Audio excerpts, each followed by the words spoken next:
when we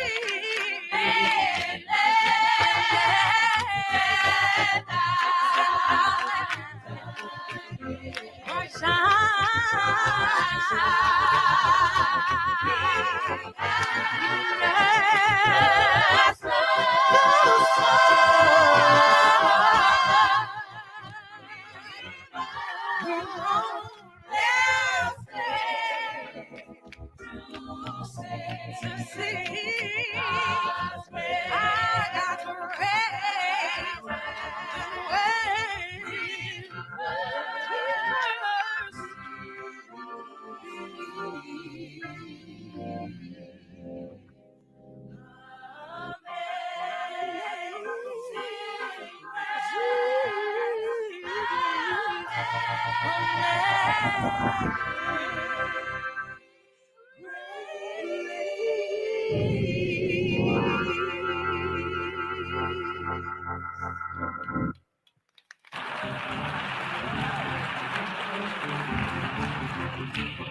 all right, for an African descent, this is a pleasure and a joy to be right here and share the village of Harlem with you. We are the Sing Harlem Choir, and we want you to join us in this uplift of unity and community.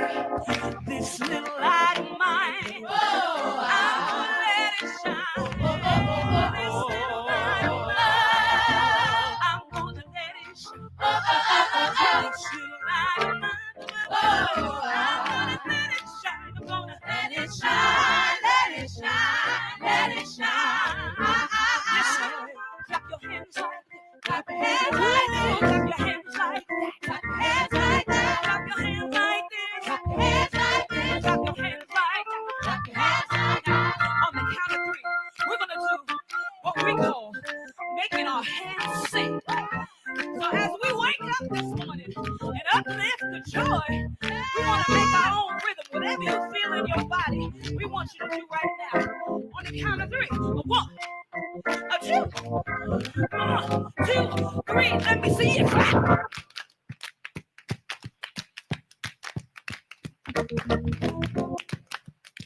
Clap your hands, clap your hands.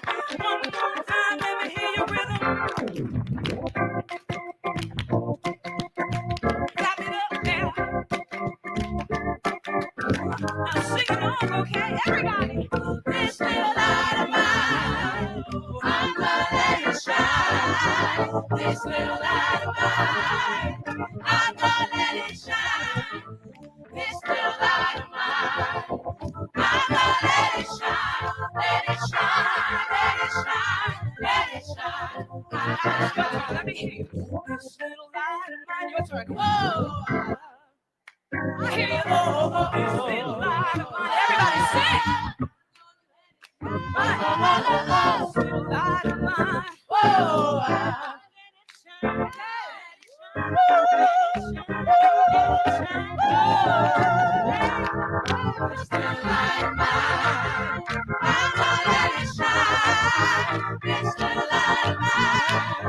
I'm gonna let it shine, let it shine.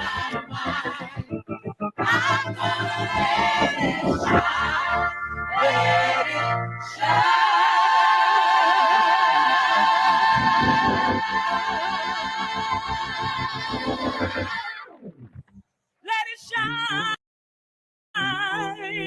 yeah. Listen, it's our duty with every step that we take and every move that we make, that we stand in the light and shine wherever we go, all over the world. Let it shine, let it shine, yeah. Can y'all sing with me? Can you sing? I'm gonna let it, I'm gonna let it. I want you to tap your neighbor, say, you've got to let it, you've got to let it.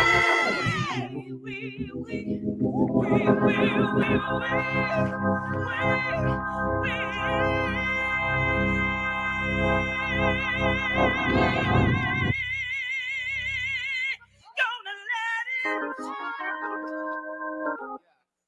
shine.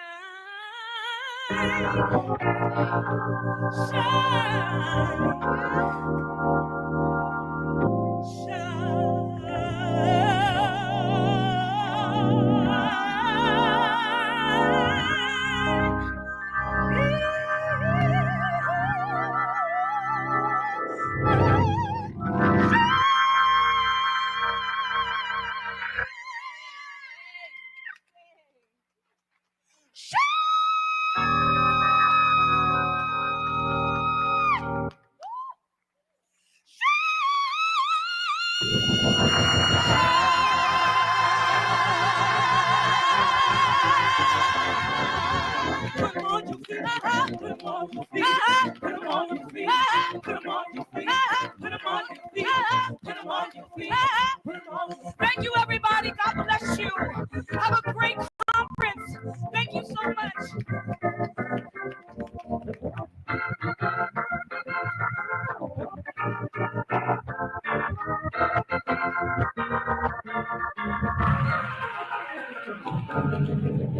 Wow, what a way to start.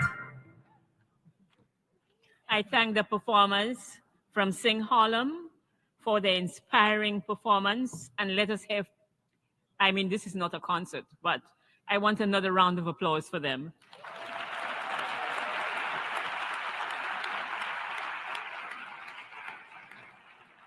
And I now open this session's proceedings.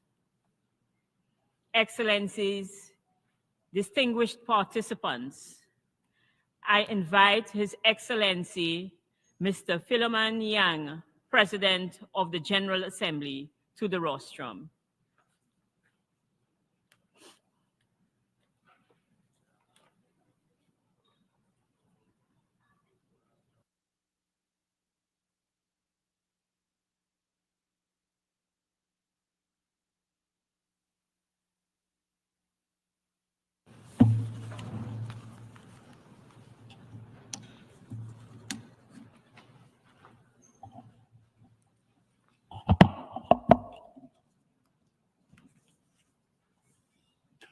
Your Excellencies, ladies and gentlemen, I am honored to address the fourth session of the Permanent Forum on People of African Descent.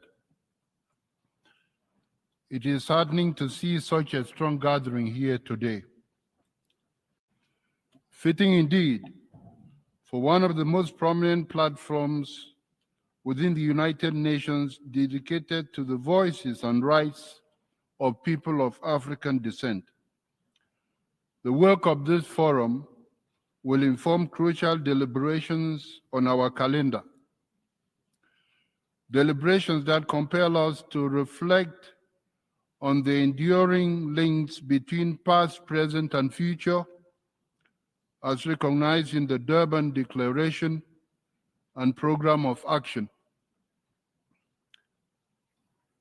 On the deep scars left by slavery, colonialism, and the transatlantic slave trade,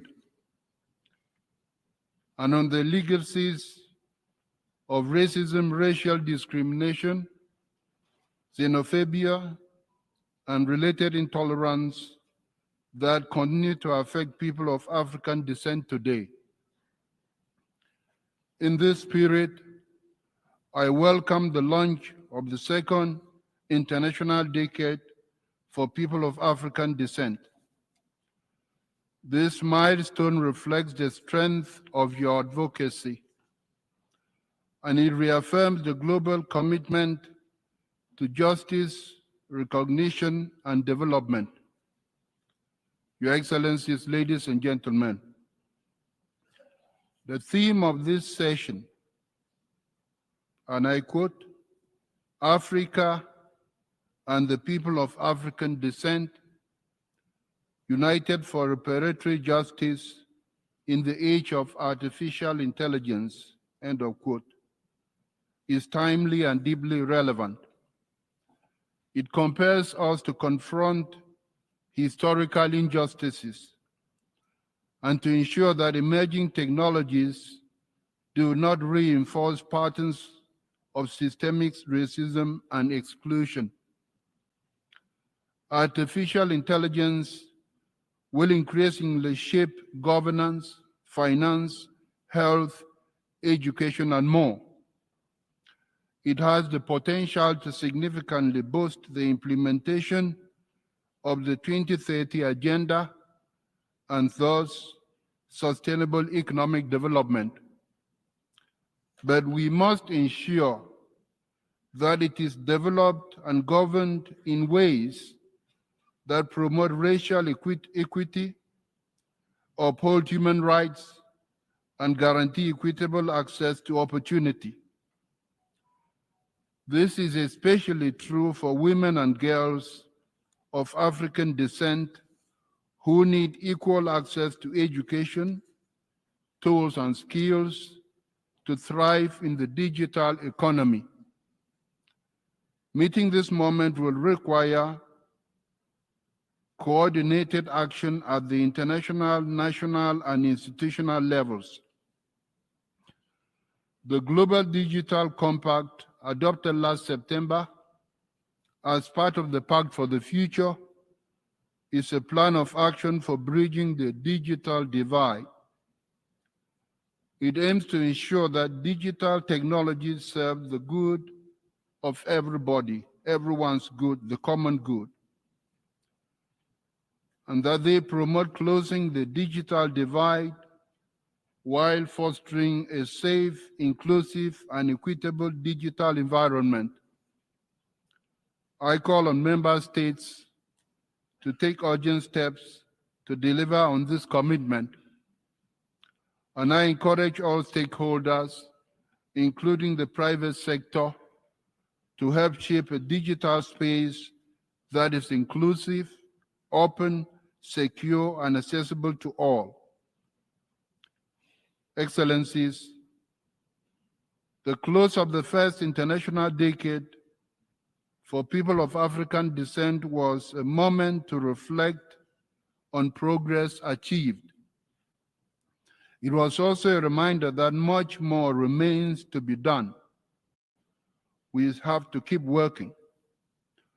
We must pursue effective and sustainable initiatives rooted in recognition, justice, and development with renewed determination. The second international decade will be central to this effort. But this success, or its success, depends on shared commitment, coordinated action, and honest reflection. To chart the path ahead, I count on the leadership and expertise of this permanent forum. Your work is essential to advancing the rights of millions of people of African descent around the world. Dear colleagues, let us strengthen our efforts to uphold human rights and address the root causes of racism and racial discrimination. Let us recommit to ending racism everywhere, in all its forms, in defense of the dignity and equality of every human being. I wish you a productive and successful session. Thank you.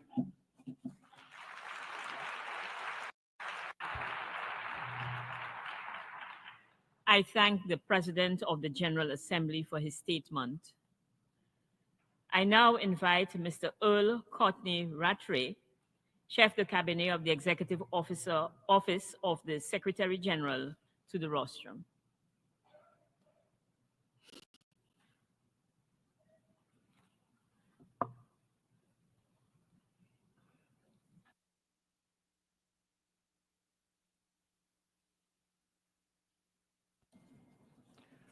Excellencies, dear friends, I'm pleased to deliver remarks on behalf of the Secretary General of the United Nations.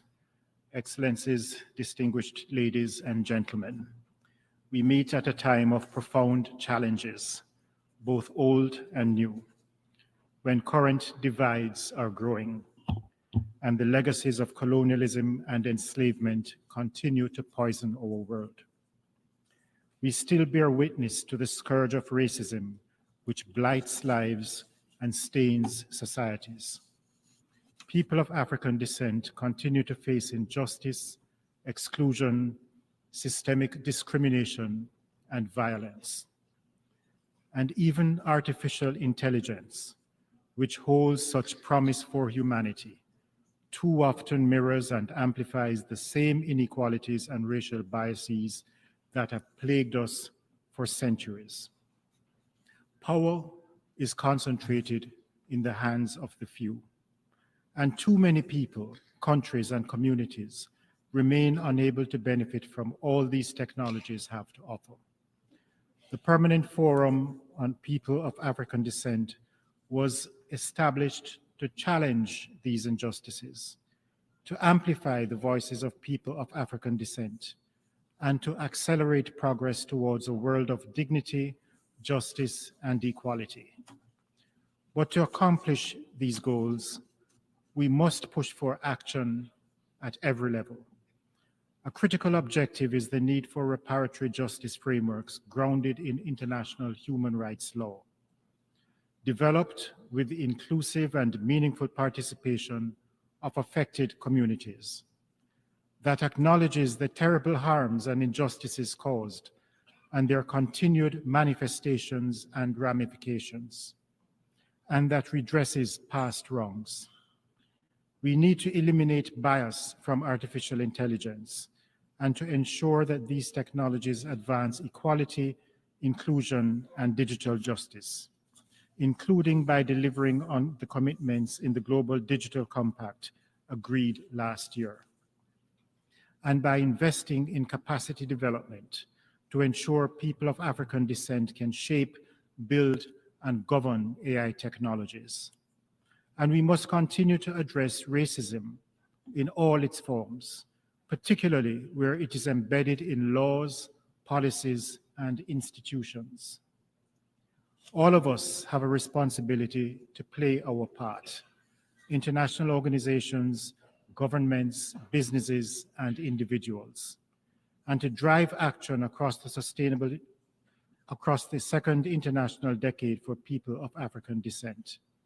In particular, I urge all countries to deliver on their commitments in the Durban Declaration and Program of Action, the blueprint for combating racism, racial discrimination, and intolerance. Together, with courage and with determination, let us forge ahead toward a world where the human rights of people of African descent are fully respected, protected, and fulfilled. I wish you a productive session. Thank you.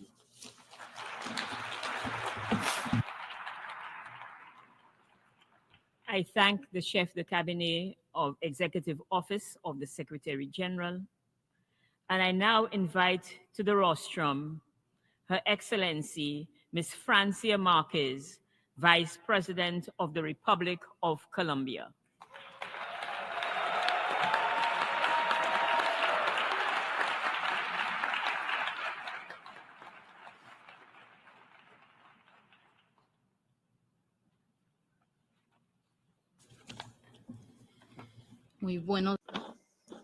Good morning. I would like to extend a fraternal salute to the President of the General Assembly, Philemon Yan, to the President of the Permanent Forum, Yoon Sumer, and to all governmental organizations, multilateral organizations, members of the Permanent Forum, and members of civil society that are with us today in this fourth session of the Permanent Forum of the United Nations on People of African Descent. As states, we must assume the responsibility of bridging the historical divides of inequality for the benefit of people of African descent. Colombia is one of the most unequal countries in Latin America. This is why with our arrival in the government, we created a Ministry of Equality and Equity that seeks to reduce the gaps in our territories and ensure the rights of populations historically excluded or marginalized. After 31 years, we have made progress in regulating Law 70 of 1993 that recognizes the rights of people of African descent. We issued regulations on Chapter 4 regarding natural resources and Chapter 5 regarding mining resources, mineral resources. Furthermore, we passed Decree 0129 in 2024 regarding expansion and improvement of collective and ancestral territories of people of African descent. We established the Intersectoral National Commission for Historical Reparations that today is making progress in formulating a plan to address the damage and consequences caused by colonialism, slavery, and systemic racism. In addition, we've made progress in developing a public policy for the eradication of racism and racial discrimination. In the Colombian Pacifico region, which is one of the regions with the highest density of people of African descent, we have advanced in development of public policy for the comprehensive development of that region. With the leadership of Colombia and Brazil, we managed to achieve within the United Nations the adoption of the resolution that proclaims the 25th of July as the International Day of Women and Girls of African Descent. In COP16, which took place in Cali of the Biodiversity Convention, I learned that the recognition of people of African descent is not agreed language. This is evidence of racism within the UN system because we're not a language that needs to be agreed upon. We exist as people, as a people. The permanent denial regarding the existence of people of African descent is weighs on us, and it's painful. We have millions of people have had to deal with that. In Latin America, this takes the form of statistical invisibility that prevents the implementation of public policies and ultimately prevents the prioritization of specific budgets to eradicate marginalization and exclusion that people of African descent continue to experience. In addition to these structural violences, we have seen that racism today takes expression in a new sphere that is rapidly developing. We are increasingly aware of the danger of artificial intelligence, which has served as a platform to exacerbate expressions of violence, hatred, and racial harassment. I myself, since I became vice president, have received over 12,000 racist insults in social media just during the first year of our government. I am an example and proof of the kind of violence that our youth systematically has experienced in social media and digital platforms. As the special rapporteur on contemporary forms of racism, racial discrimination, xenophobia, and related forms of intolerance warns, we are living at a time when racism has become exacerbated. The development of new technologies and the intensive use of artificial intelligence is not neutral nor objective. This could further worsen the problem of racial profiling, stereotypes, and prejudices that for the most part affect young people of African descent. An example of this we can easily observe when you try to make a search or ask questions on the internet on what is happening in Haiti. Generally speaking, spheres of digital interaction are places where discriminatory, racist, and xenophobic practices are validated and amplified. These practices in particular affect young people and children and teenagers of African descent. We must care for the mental health and well-being of our young people, of our families, of our communities. I was born in the Pacific region of Colombia, and I've fought to change the realities that affect my people. As vice president, I have I've done everything I could to build a more just and equitable society. But the effort must be collective and at every level. This is why I called this forum to first of all, create a global forum on artificial intelligence and new technologies, which addresses the topics of racism and racial discrimination that our people are suffering from. The time has come for states to define rules on the use and handling of these digital technologies, putting some kind of control on those who develop the technologies and protection for their users, putting the dignity of every individual at the very heart of these efforts. We must work on a resolution within the United Nations system that recognizes people of African descent as people, as a people. This is a task that we cannot continue to postpone. In the framework of the program of activities of the second international decade of people of African descent, here I insist that it's important to consider a plan of historic reparations regarding the consequences of colonialism, slavery, and systemic racism. I also insist on the creation of a fund from which to fund historical reparations in order to eradicate the consequences of colonialism, slavery, and racism. It's important also to establish a plan of action to promote the leadership and the recognition of women and girls of African descent based on the declaration of an International Day of Women and Girls of African Descent.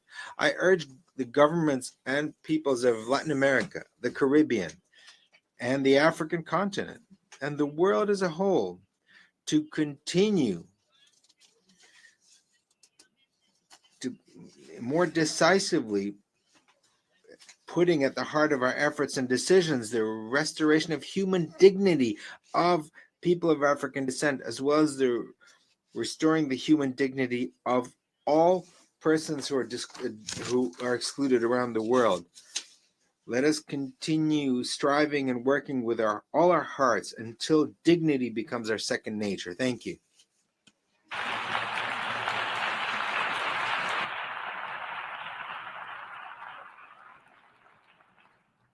I thank the Vice President of the Republic of Colombia, and I now invite to the rostrum Her Excellency, Ms. Aniel Franco, Minister for Racial Equality of Brazil.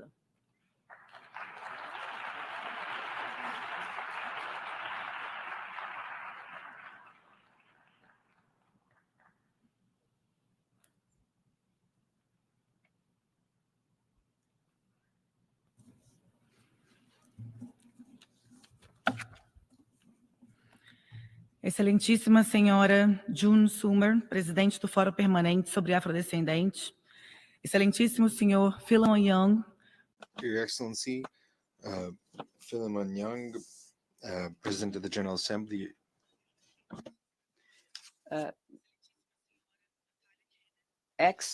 Your Excellency Natalia Cannon, Director of the UN Population Fund, Honorable Mr. Jörg Lauber, President of the Human Rights Council, Honorable Mr. Volker Turk, UN High Commissioner for Human Rights, Her Excellency Mrs. Francia Marquez, Vice President of the Republic of Colombia, and dear friend, dear ambassadors, and other authorities present, ladies and gentlemen, it is with profound honor and a firm sense of historical responsibility that I take the floor on behalf of the Brazilian government to open for the third time of the work of this permanent forum on people of African descent.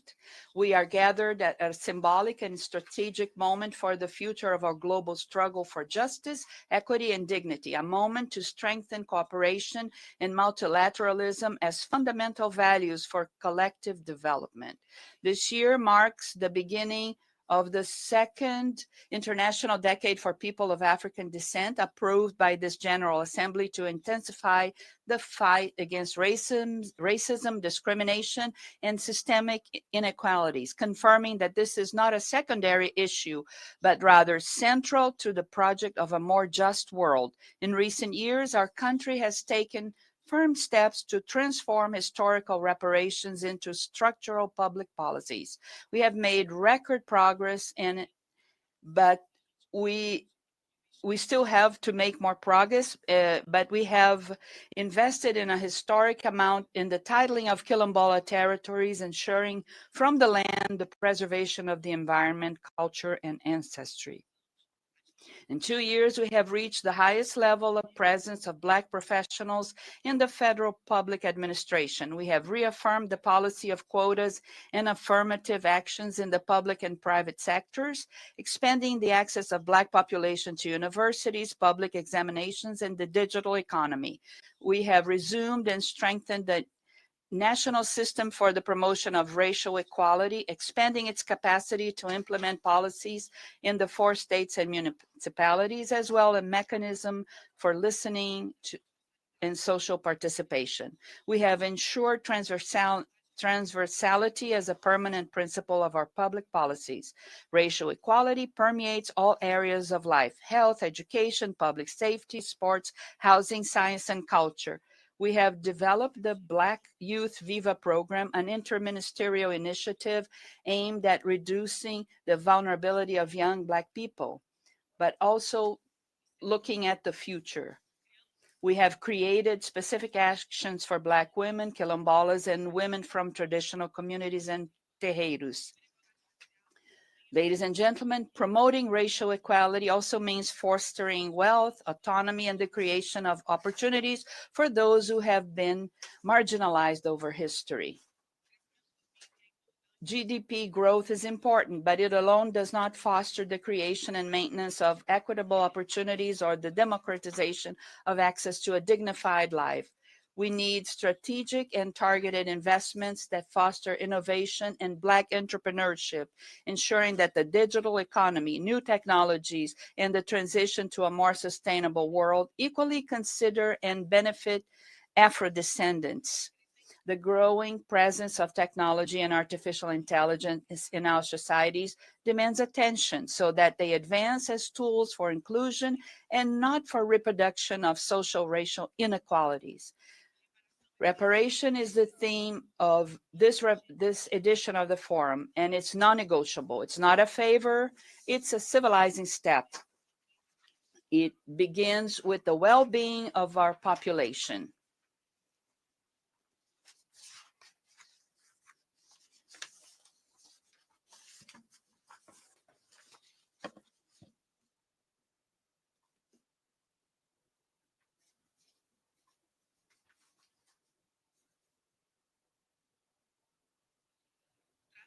The transatlantic trade of enslaved Africans was a crime against humanity and must be faced with courage. We are investing in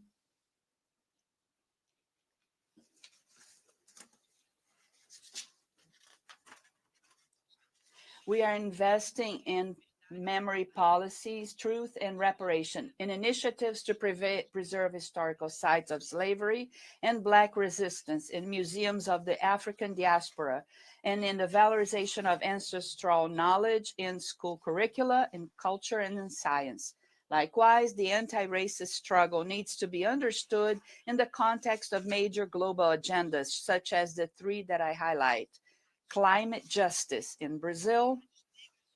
Black, Quilombola, and peripheral communities suffer the most from the effects of environmental degradation. At COP30, which will be held in Belém do Pará in 2025, we will present the world experiences of resistance, of just ecological transition, and Black, Quilombola, and indigenous protagonism in the preservation of biomes and waters. By assuming the commitment to implement SDG 18, ethnic racial equality, we place the fight against racism as a pillar of development. It is a historic advance in the recognition that racial inequality corrodes the foundations of democracy, the economy, and the environment. The Global Alliance Against Hunger and Poverty. Under President Lula, we started this alliance against hunger that reaches the Afro-descendants in the whole world. We have 81 countries that have joined us, 26 international organizations, 9 financial institutions, and 31 foundations and NGOs. Sport Without Racism, we invite all the global leaders to boost Resolution 2023 of the Human Rights Council, so we can have a world in sports free of racism, and we create spaces for respect and social transformation. We call the international community. We want to act coordinately using spaces of cooperation like the multilateral organs and regional organs as well, to reassure that sports in all its expressions be a place of freedom and dignity. Sports make us equal as humans. We have to fight so that it can be a space of nurturing, development, democracy, and progress. Our government thinks that this fight is very important, and is working to make the sports a place without racism. We have a lot to do, but today, more than before, we know where we're going, towards a society where the rights are enforced, where there's freedom to dream, live, and prosper. I end reminding you of the words of the teacher, poet, and activist Beatriz Nascimento. Our past does not condemn us, it founds us. I hope that this forum inspires so that we can go together for a more fair future and an equitable future. Thank you so much. I wish you all a good session.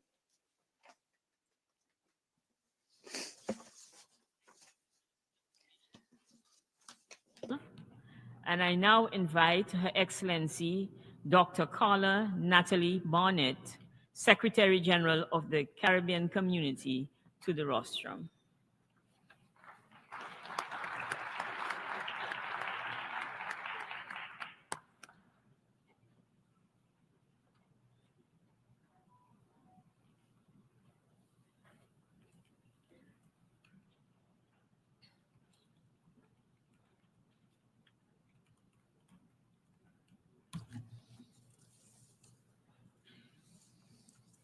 Distinguished guests, ladies and gentlemen, I am pleased to join this gathering of delegates to the 4th session of the Permanent Forum on People of African Descent, and to bring warm greetings on behalf of the Caribbean community.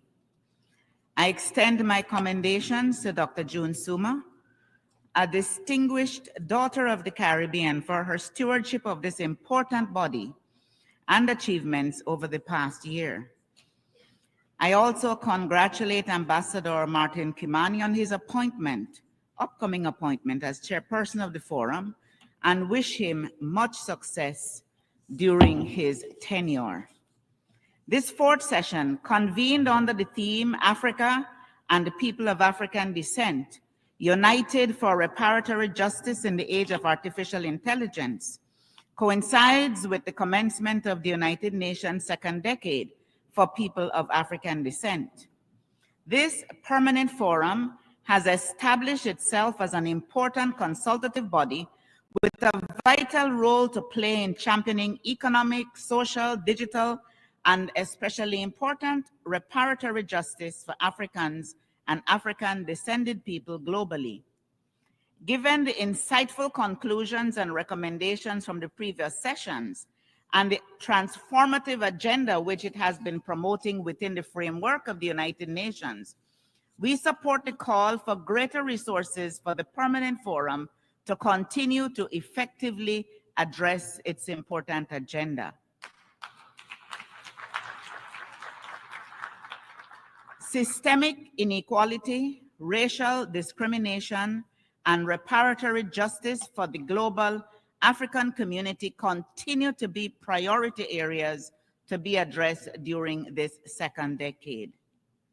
The Second International Decade for People of African Descent provides renewed impetus to advance CARICOM's own reparations agenda for repair, justice, and development of people of African descent, as well as for our indigenous peoples.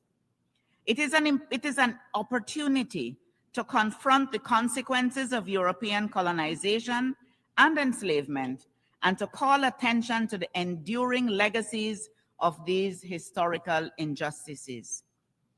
Of importance also is that the African Union is observing 2025 as the year for justice for Africans and people of African descent through reparations.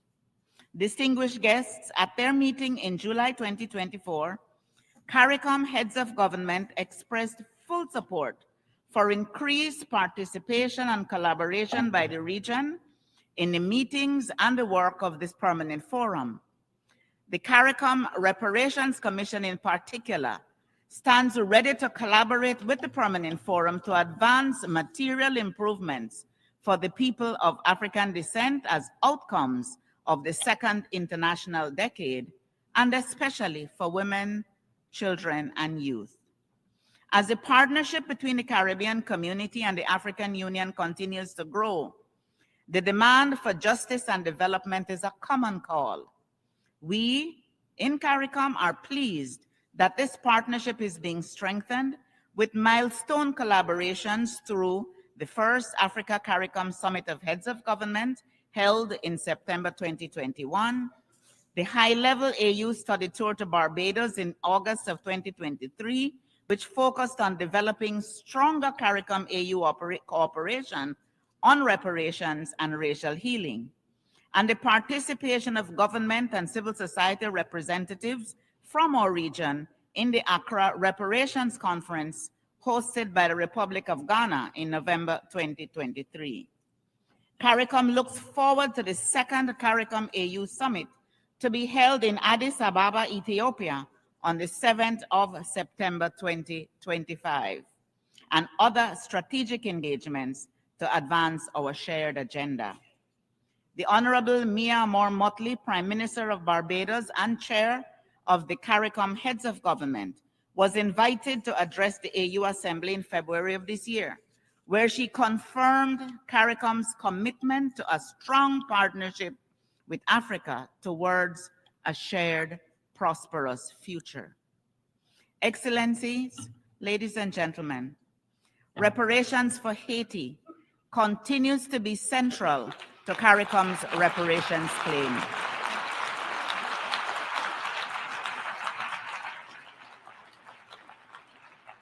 April 2025 marks the bicentenary of the indemnity of 150 million francs imposed on Haiti by France as reparations for loss of property, including enslaved Africans, as a precondition for recognizing the island's independence.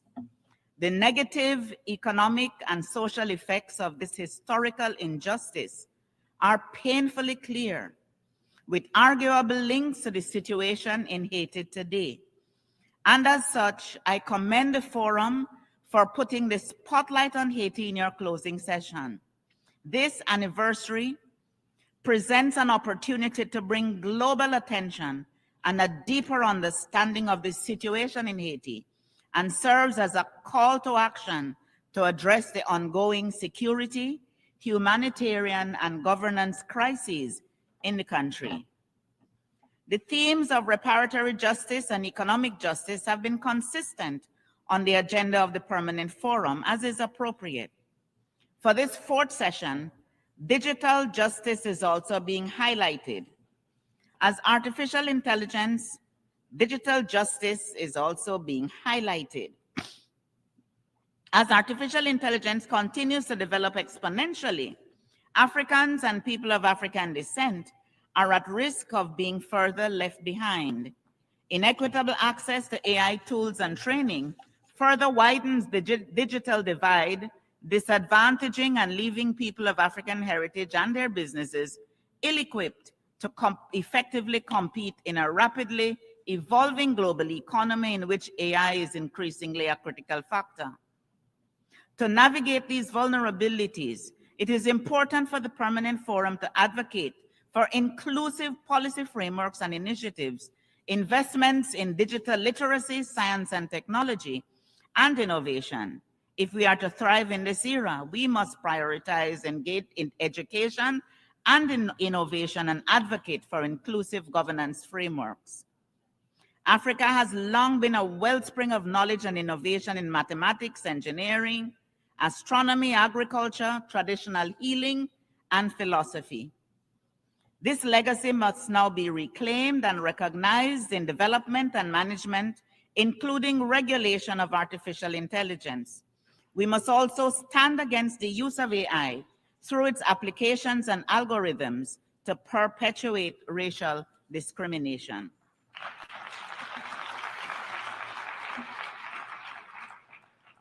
Esteemed guests, this fourth session is an opportunity for us to pool our collective knowledge and expertise and strengthen our commitment to improve the lives of Africans and people of African descent all over the world. I encourage everyone to continue to work together to eradicate deeply embedded structures of racism and inequality and build inclusive society where the human rights of all people, including African people, are respected. I wish the Permanent Forum continued success and fruitful deliberations. Thank you very much, ladies and gentlemen.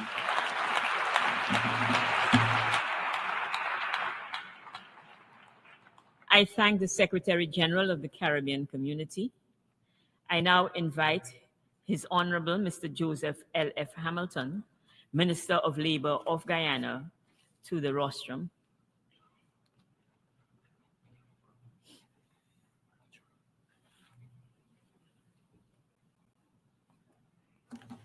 Thank you, Madam Chairperson.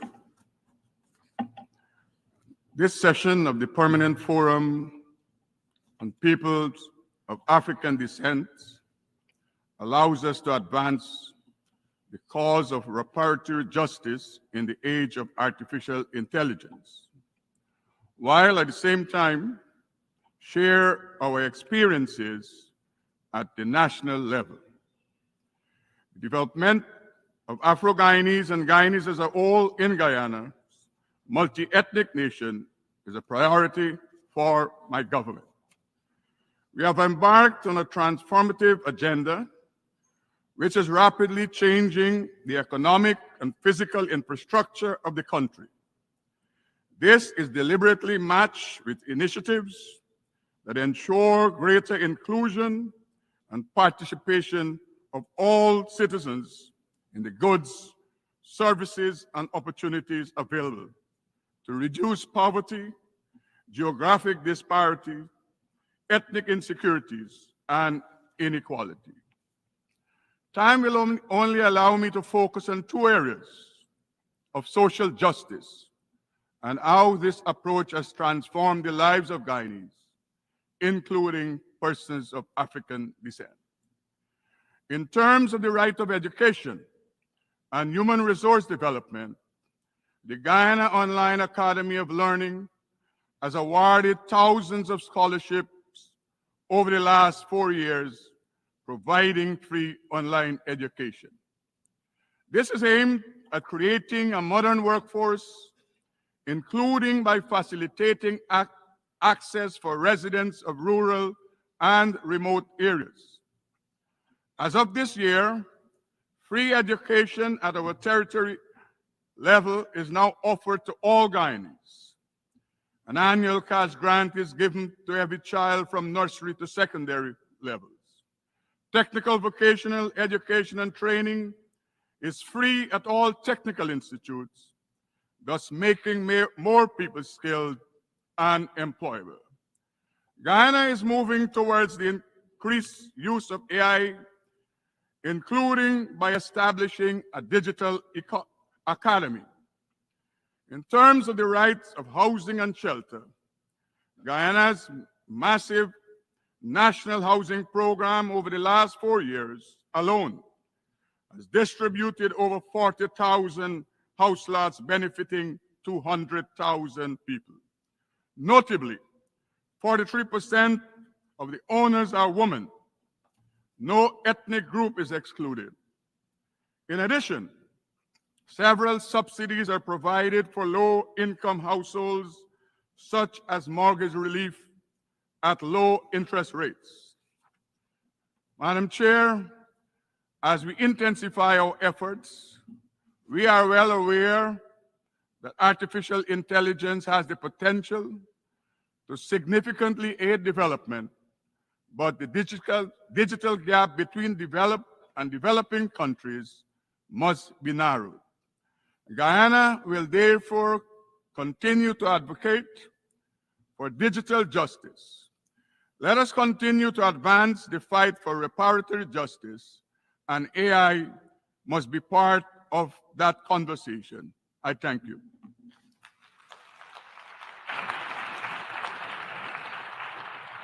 I thank the Minister of Labor of Guyana. I now invite Her Excellency, Ms. Natalia Kanem, Executive Director of the United Nations Population Fund, to the rostrum.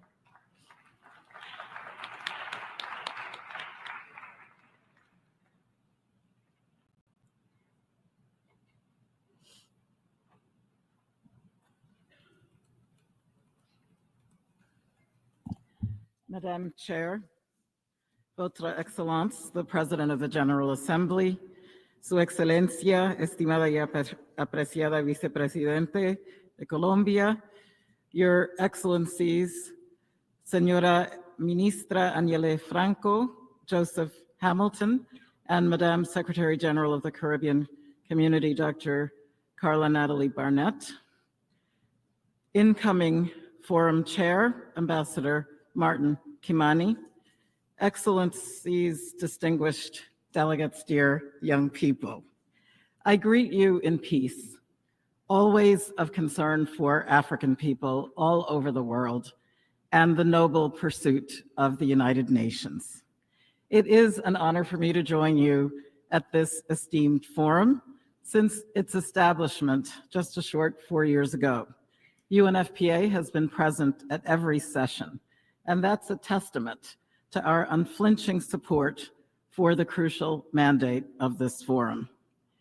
As a people, we have come to learn through history, our shared African history, that progress comes when we rise and demand long overdue justice. Referencing the great Frederick Douglass, if there is no struggle, there is no progress. Those who profess to favor freedom and yet deprecate agitation want crops without plowing up the ground. They want rain without thunder and lightning. They want the ocean without the awful roar of its many waters. And so the struggle for full freedom carries on. In this generation, spearheaded by the African Union, and of course, inclusive of its sixth region, its vibrant diaspora.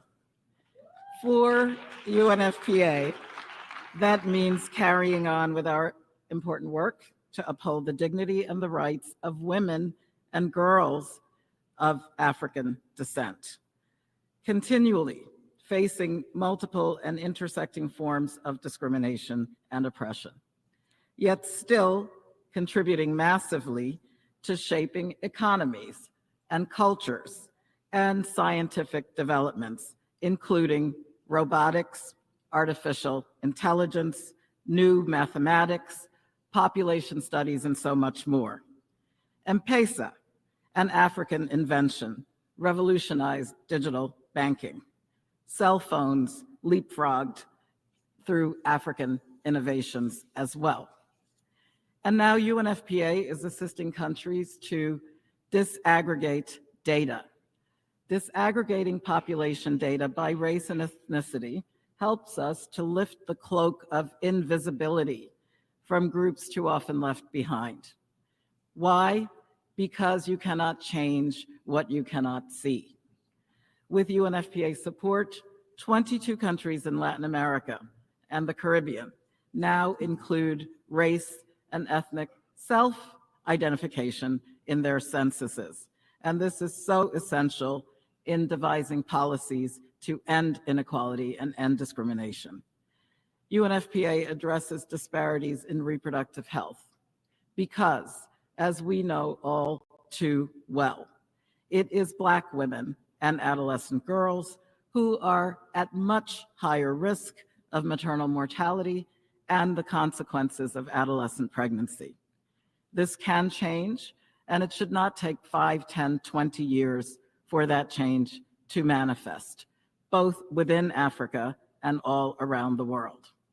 Very exciting news, therefore, in partnership with PAHO, the Pan American Health Organization, and with the generous support of Luxembourg, UNFPA recently launched the Global Maternal Health Coalition for People of African Descent. The first technical workshop of this coalition will take place later this year.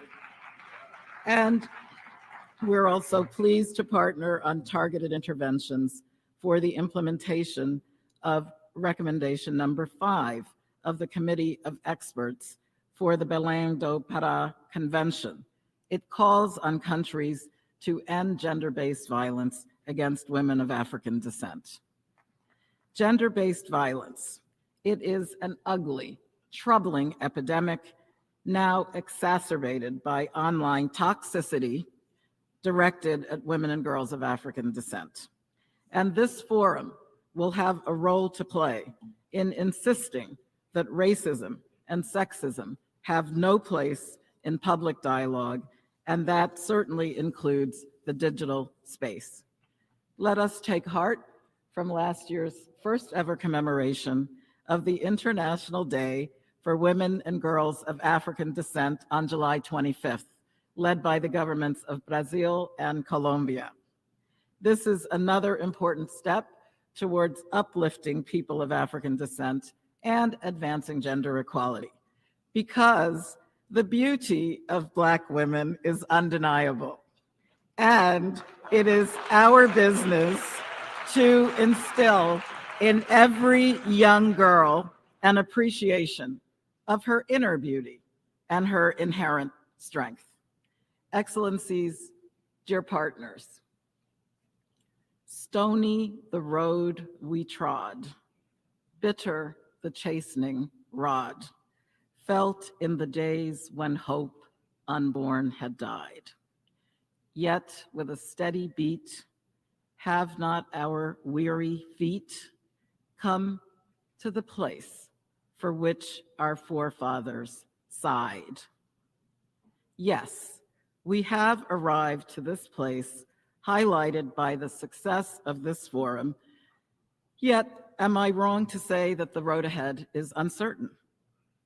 We cannot wait to act to protect those hard-won gains that began from the moment of abduction from Africa through the Middle Passage up until today. Already, there is heightened pushback on progress that had been intended to level the playing field and improve the everyday lives of Black people in areas such as education, health, and employment. Already, we see all around the world attack on innocents whose only desire was to migrate, to make a better life for themselves and their children. And meanwhile, on the continent of Africa, conflict and war are having repercussions far and wide. Now is the time to recommit to our quest for peace and equality. Now is the time for recognition. And now is the time to raise the demand for justice for all people of African descent. Excellencies, dear young people, I am my mother's daughter, and the drums of Africa still beat in my heart. These are words of educator and activist Mary McLeod Bethune. That drum invites us to dialogue, and I am delighted to invite all of you to an extraordinary moment of the drum that will take place this afternoon at 1:15 p.m. at the Ark of Return on the Visitors Plaza of the United Nations, which is now marking 10 years of that monument that is dedicated to the victims of enslavement. This permanent monument will be the site of sounds and rhythms of drums that will connect us and guide our common heartbeats as we work together towards building a peaceful, equal, healthy, and just world for people of African descent and for all. Muchas gracias. Adelante.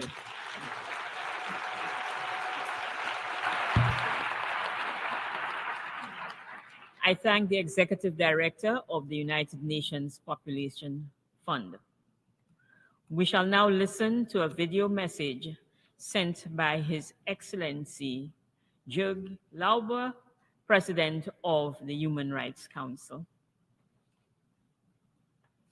Distinguished members of the Permanent Forum on People of African Descent, Excellencies, dear participants, it is both an honor and a pleasure to address you at the opening of this 4th annual session of the Permanent Forum on People of African Descent.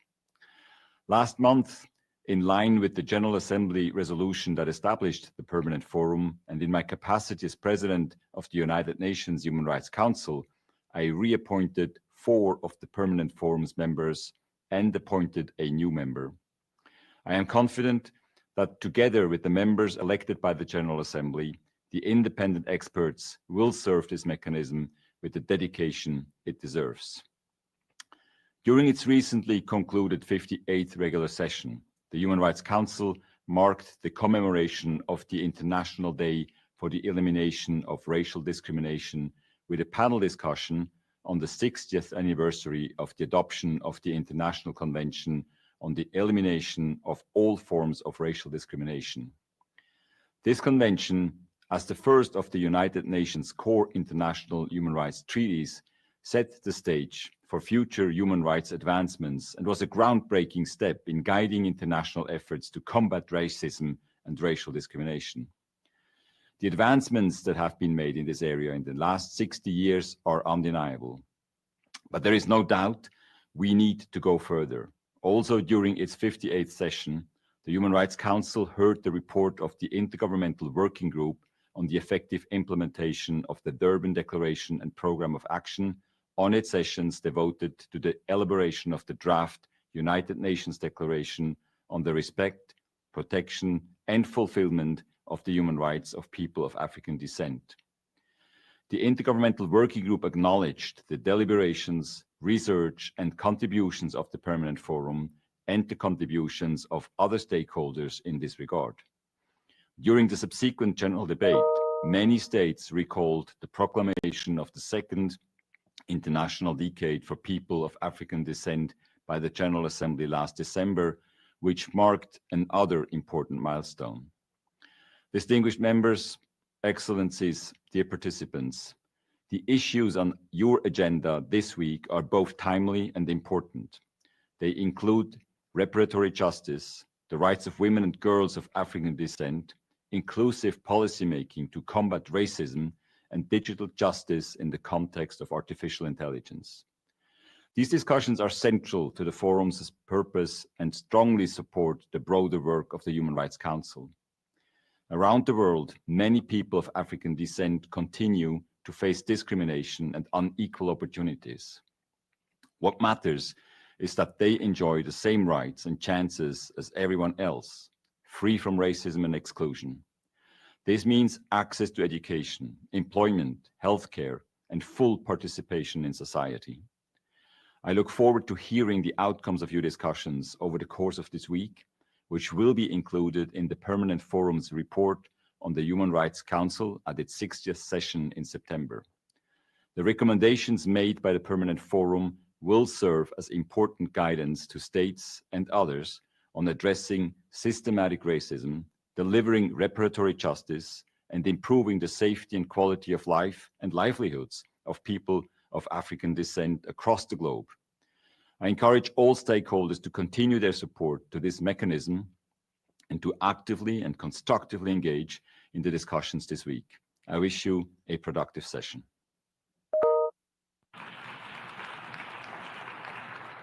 I thank the President of the Human Rights Council for his message, and we shall now listen to a video message sent by Mr. Volker Turk, High Commissioner for Human Rights.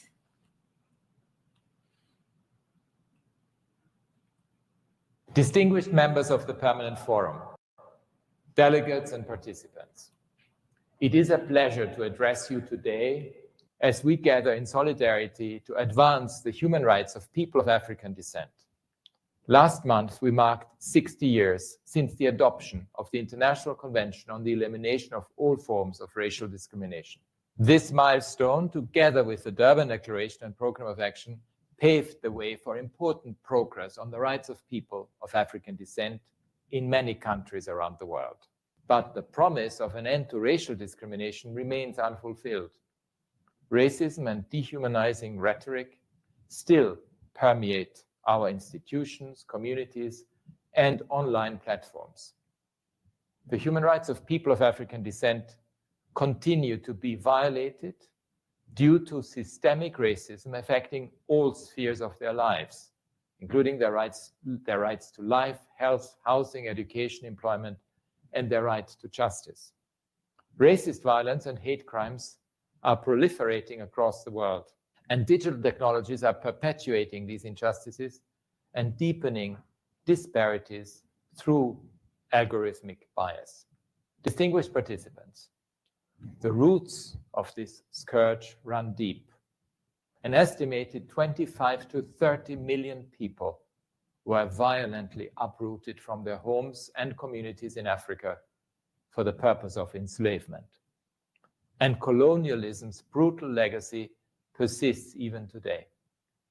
Meaningful attempts to end racial discrimination must involve acknowledging responsibility. States, companies, universities, religious groups, and others must acknowledge what they did to perpetuate and profit from enslavement and colonialism. And the harm caused must be repaired. Reparatory justice is about exposing and coming to terms with the truth of our common history, not erasing it, ignoring it, or rewriting it. Reparations can take various forms, from formal acknowledgement of responsibility to apologies, compensation, and the establishment of truth-telling processes. They may involve institutional and educational reforms and memorializing the lasting harm inflicted on people of African descent. They can include recognition of the contributions of people of African descent to society. Reparatory justice is also about shaping a new, more equal future. The structures and systems built up by the legacies of enslavement and colonialism must be exposed and dismantled. Taken together, reparatory measures can help to build trust in institutions and foster social cohesion. Some states, regional organizations, cities, companies, religious groups, universities, and museums are already taking important steps, and this is encouraging. In 2023, the European Union and the Community of Latin American and Caribbean States acknowledged and profoundly regretted the untold suffering caused by the transatlantic slave trade. And the African Union has designated 2025 as the year of justice for Africans and people of African descent through reparations.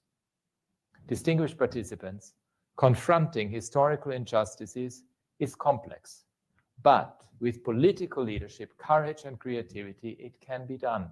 People of African descent, including women in all their diversity, must be at the center of these processes. Your observations and conclusions at this forum will therefore be crucial to inform next steps.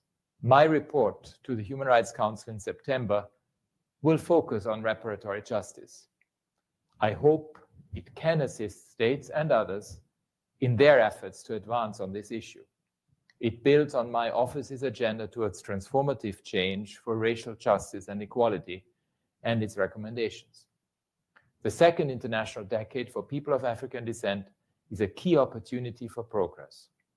So are efforts to adopt the draft United Nations Declaration on the respect, protection, and fulfillment of the human rights of people of African descent.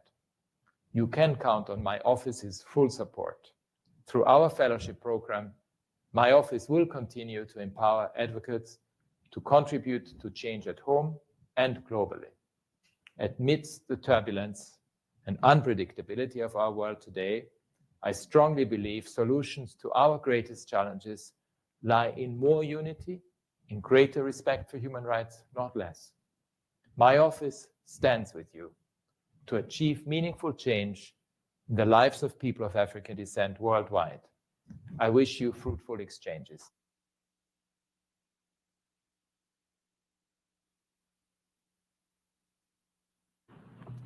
I thank the High Commissioner for Human Rights.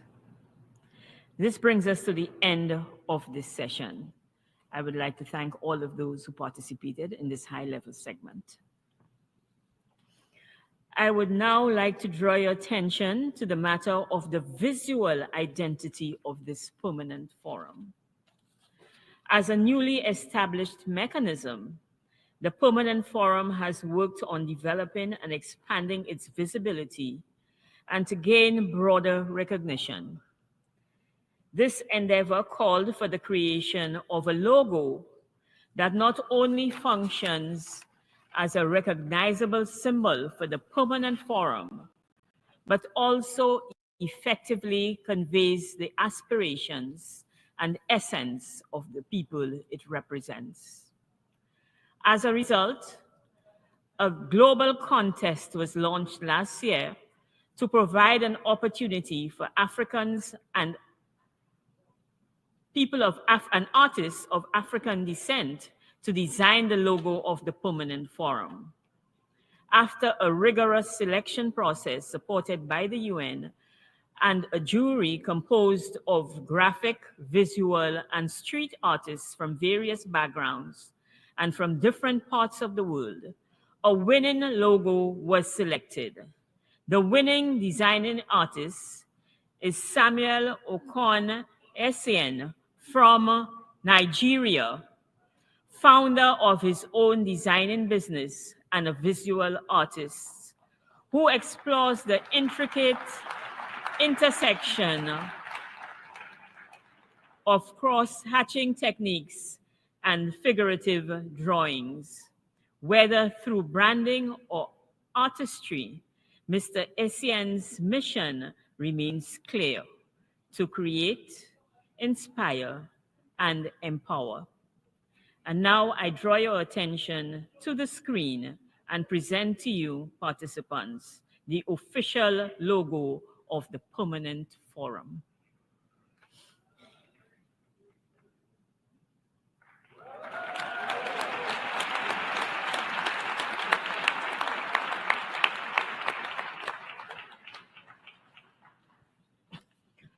Unfortunately, Mr. Essien could not have joined us today, but we thank him for his wonderful design.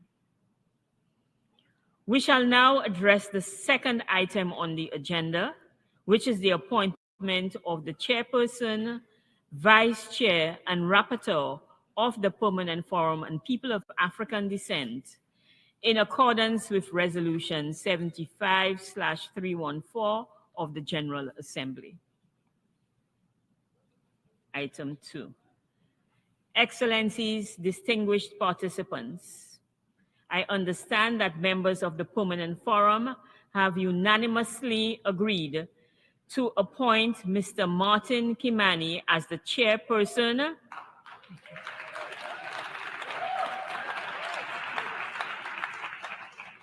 Ms. Gaynell Curry as the vice chair, and Mr. Pastor Morillo as the rapporteur.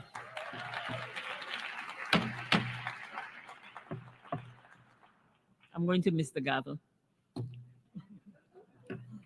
I would therefore like to congratulate Mr. Martin Kimani, Ms. Gaynell Curry, and Mr. Pastor Morillo for their appointments.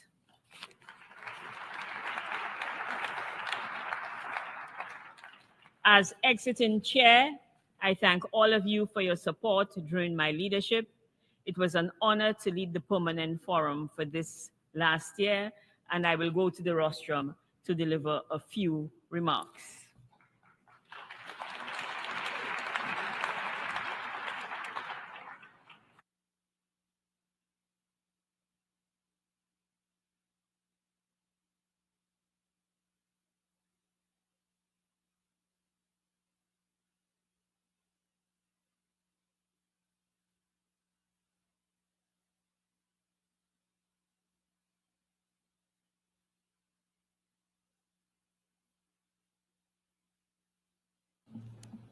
Ladies and gentlemen, excellencies, friends.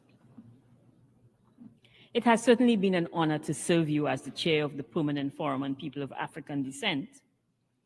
And with 5 minutes on all what you have heard already for the morning, I thought I should just leave you with some sound bites.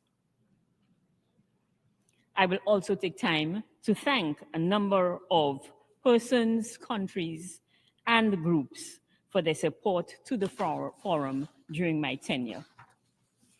So my first soundbite starts. When the song "We Shall Overcome" is being sung in a protest, and we are not the ones leading the chorus, we know that the external and internal disintegration of systemic racism has taken root, as we saw a few weeks ago. After all, through many dangers, toils, and snares, we have already come. And we have built the resilience for us to overcome what will come next. For this, I am very grateful to the young people who sang to us this morning. They reminded us that we have been brought to a place where we can overcome. And I want to leave you with that message. The second soundbite will take into consideration the fact that during my tenure, there are many and many powerful and prominent women who assisted the Permanent Forum on its journey. And I want you to know that women and girls of African descent will not regain their dignity until we raise the dignity of Mama Africa.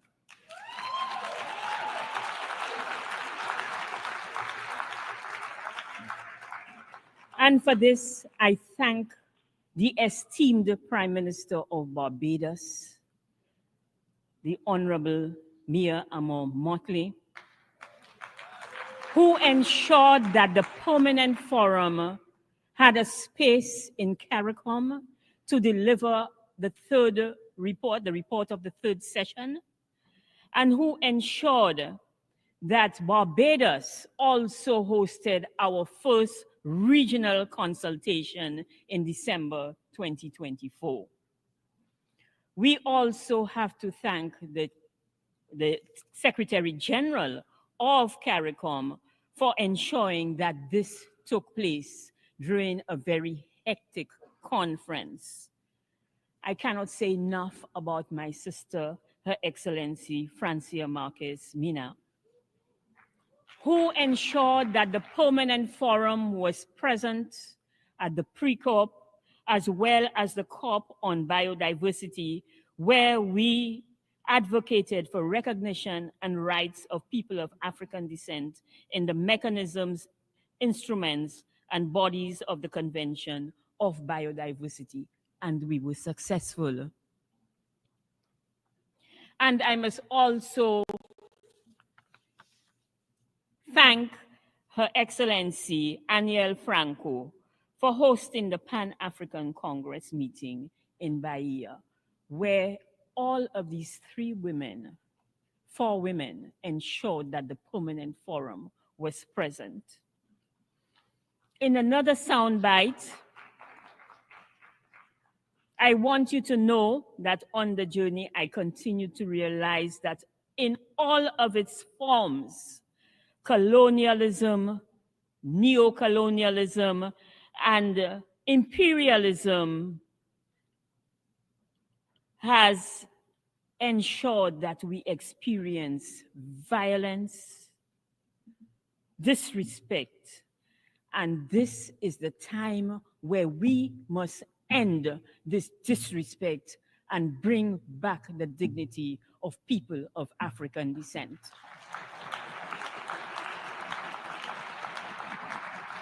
In this endeavor, I have to thank the government of St. Lucia for the discussions they held with me on the issue of decolonization, and the small countries of Bonaire and St. Martin for the work that they are doing in the field to ensure that we decolonize the remaining 17 Black colonies in the world.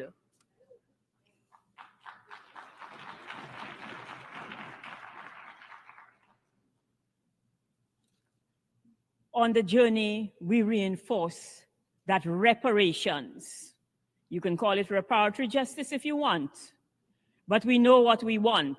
We want reparations. And we want you to know from the forum that we have established that there can be no sustainable development without reparations.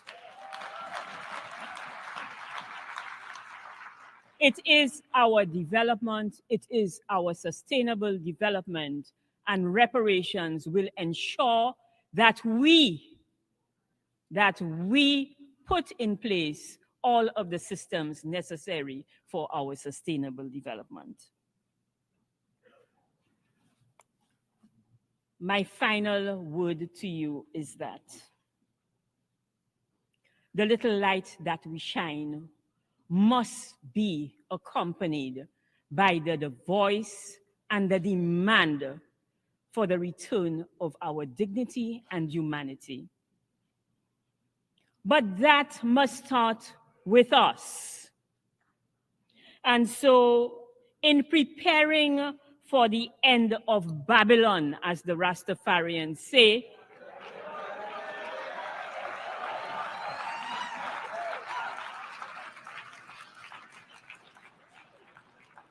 we must start through internal healing, through reconciliation and unity. And because that is where we must start with Haiti.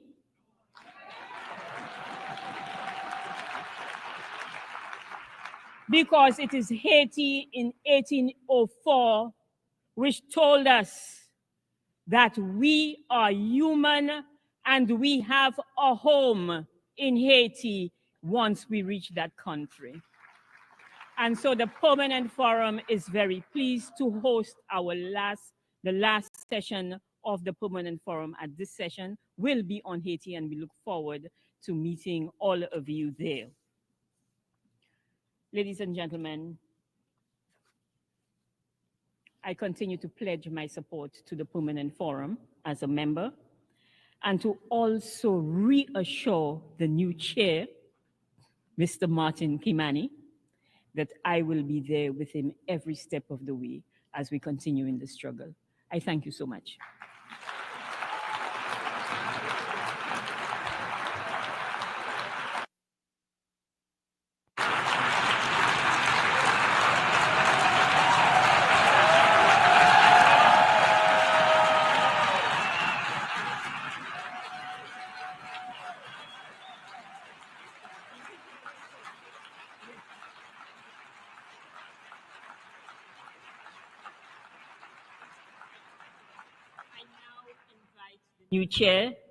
I now invite the new chair to the podium so that we can do the official handover.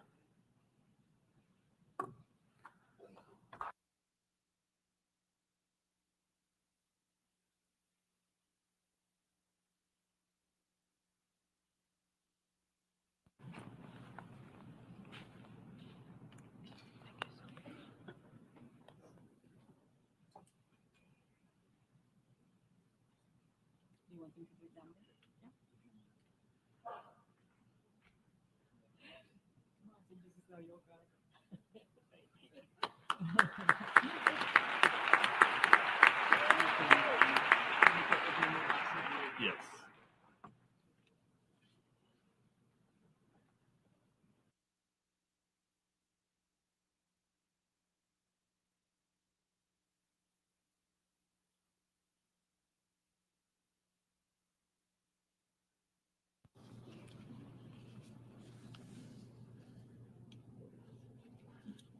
Good morning.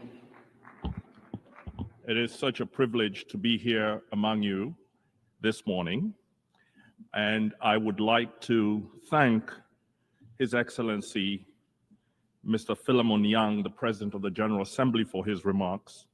The same for Mr. Courtney Rattray, the Chef de Cabinet of the Secretary General. The same for Her Excellency Ms. Francia Marquez, Vice President of the Republic of Colombia.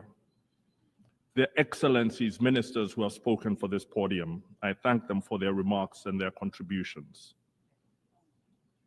Her Excellency Dr. Carla Natalie Barnett, Secretary General of CARICOM, and Dr. Natalia Kanem, Executive Director of the UN Population Fund, and Ilse Brands Keris, Assistant Secretary General for Human Rights. Let me begin my remarks with an enormous thank you to Dr. June Soomer.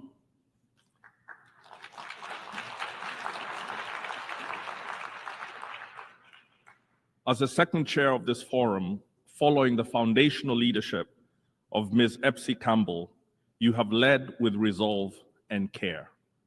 You guided this forum during a critical phase of its growth, expanding its reach and grounding its work.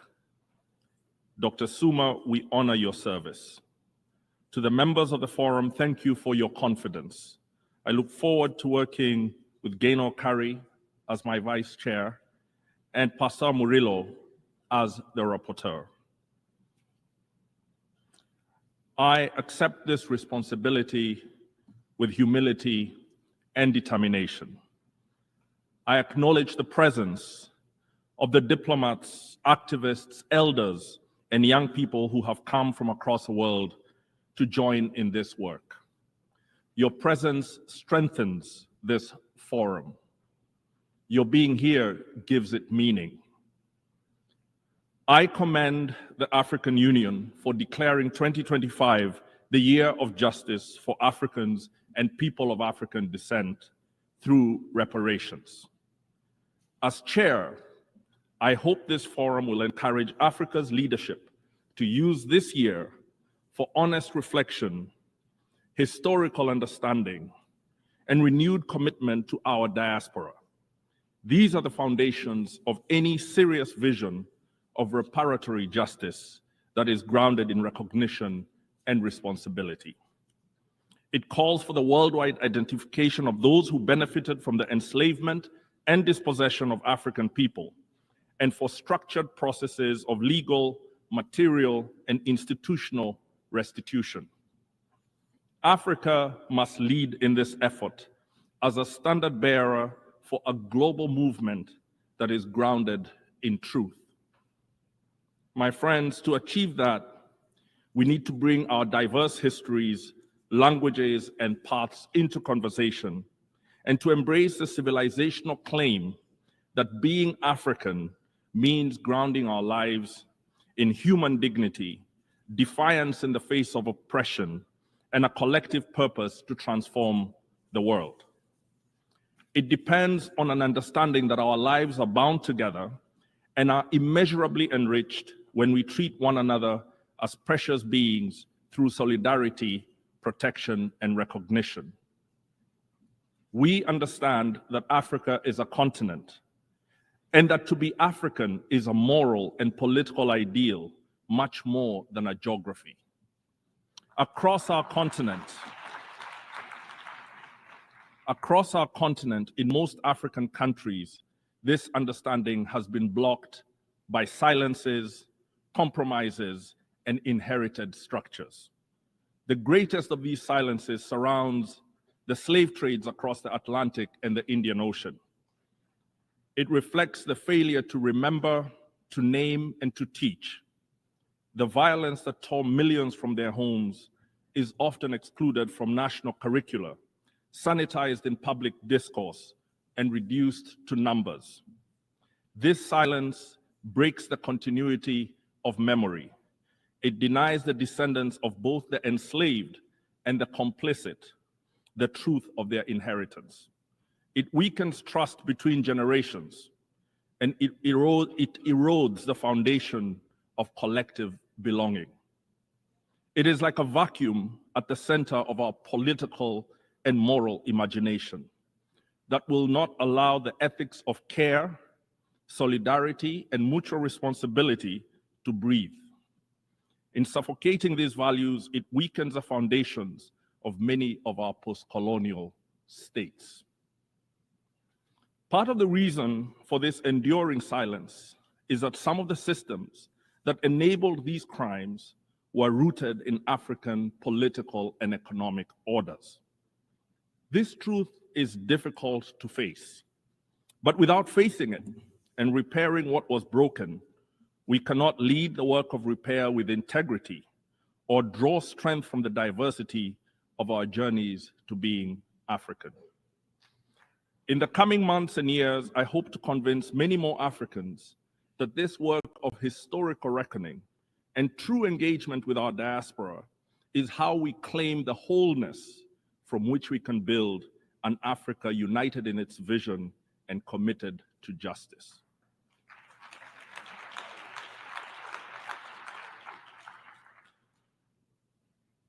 That wholeness would connect Africa with movements across the world, particularly in the Caribbean, the Americas, and Europe, where the struggle for reparative justice has long been led with courage and vision. This forum can deepen our understanding of ourselves and strengthen our bonds with each other. And with all your help, it will listen with seriousness, it will speak with clarity, because this is our work. Thank you.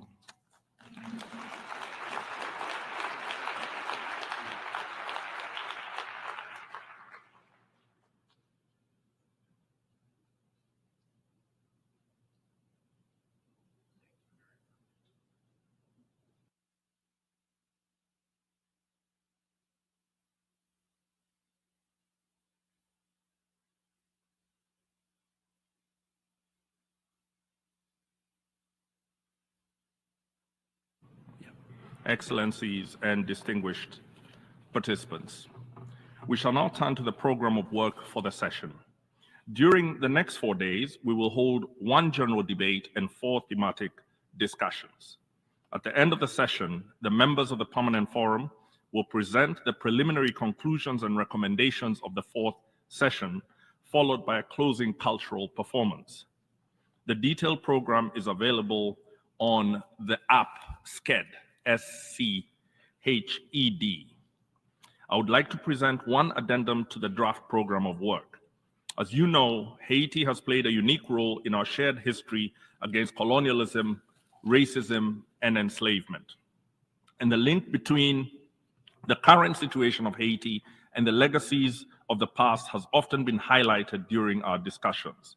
That is why, as Dr. Suma said, on the occasion of the 200th year of the independence debt on Haiti, the Permanent Forum will host a dedicated panel discussion on Thursday at 3 p.m., prior to the readout of the preliminary conclusions and recommendations of the 4th sessions.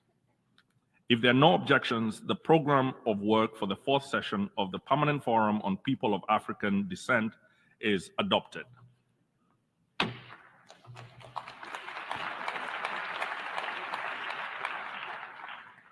While we are discussing organizational matters, I would like to draw your attention to some practical information for the smooth running of this session of the Permanent Forum. The list of speakers is situated on the right side of the room. All interested participants who did not register online are invited to register at the list of speakers desk. I would like to inform all participants that the number of registrations in the online list of speakers already exceeds the time available for the discussions. Members of the Permanent Forum and UN mechanisms will have the opportunity to speak first, followed by member states and other participants. Speaking time is limited to 2 minutes for all participants, and I kindly ask all of you to please respect the time limit in order to allow the maximum number of participants to take the floor. In my role as chair, I will strive to ensure that meetings begin on time and that speaking time limits are respected. Believe me, I have every sympathy that 2 minutes is far too little a period of time to really say what is in your mind. I understand that. I would urge you to please submit to us your remarks in full. We do take them in, we do take them seriously, we do include those findings in our preliminary conclusions, and we do discuss them. So it is not lost if you do not say everything past the 2 minutes. And for those of you who do not get a chance to speak, please do send us and give us your speeches and your papers. We appreciate them as much as we appreciate the work that has gone into them. In order to facilitate interpretation, written statements should be sent to the Permanent Forum Secretariat by email at pfpad@un.org, pfpad@un.org. Hopefully this will happen early enough so that as they are delivered, the interpreters can have an easier time. They will also be published on the Permanent Forum's website unless you expressly opt out of that choice. Distinguished participants, consistent with the objective of the Permanent Forum, I intend to allow as many interventions as time permits to promote an interactive discussion and presentation of diverse points of view. Now, I encourage all participants to provide concrete recommendations and to address specific questions to the panelists in order to stimulate dynamic and interactive discussions. I also would like to stress the importance for the interventions from the floor to be pertinent to the topic under consideration. I strongly encourage all participants to show respect for the views of others, to conduct the discussion with dignity and respect, to avoid abusive or disrespectful language, and to uphold United Nations standards when referring to countries and territories. I count on your cooperation in this important task of creating a dynamic, respectful, and interactive discussion. Excellencies, distinguished participants, we shall proceed with the general debate. The speaking time limit is 2 minutes for all participants. And now I invite members of the Permanent Forum on People of African Descent to make a short introductory statement. I take this opportunity to welcome the new members of the Permanent Forum, Ms. Anna Matarita Makala and Ms. Ma Yuanchun. I now give the floor to our Vice Chair, Ms. Gaynell Curry.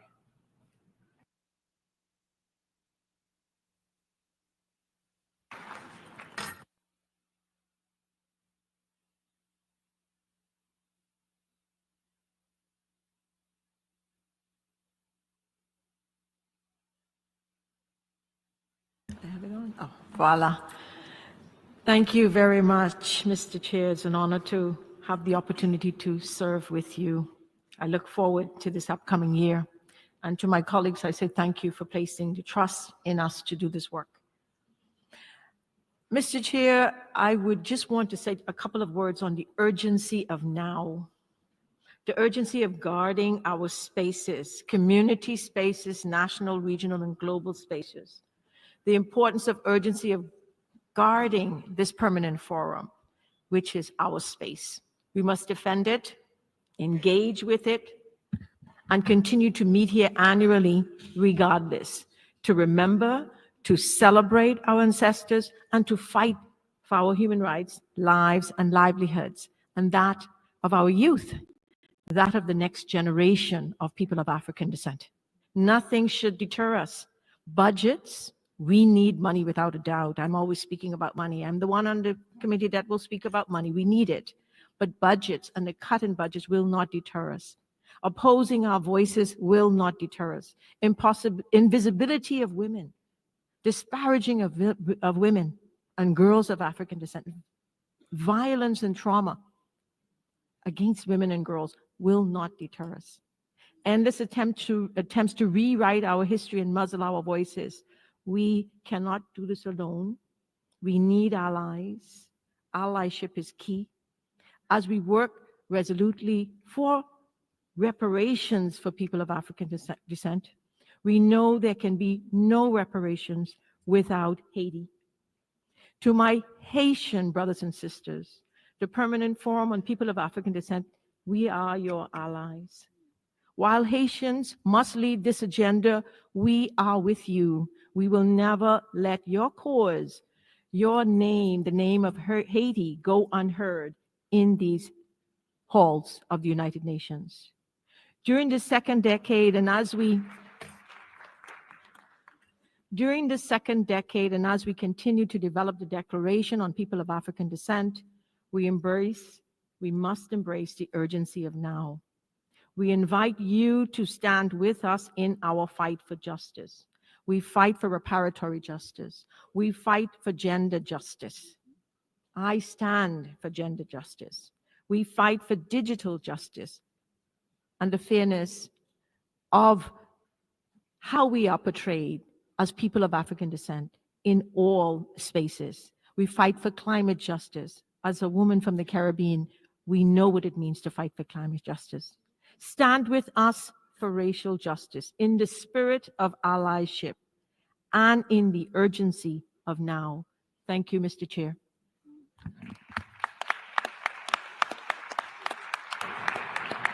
I thank you for your remarks. I give the floor to Pastor Murillo Martinez.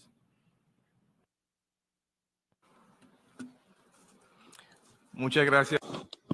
Thank you, Mr. Chairman. First of all, I want to pay tribute to you on your appointment and once again thank Mr. Yoon for her excellent work. Africans and people of African descent united for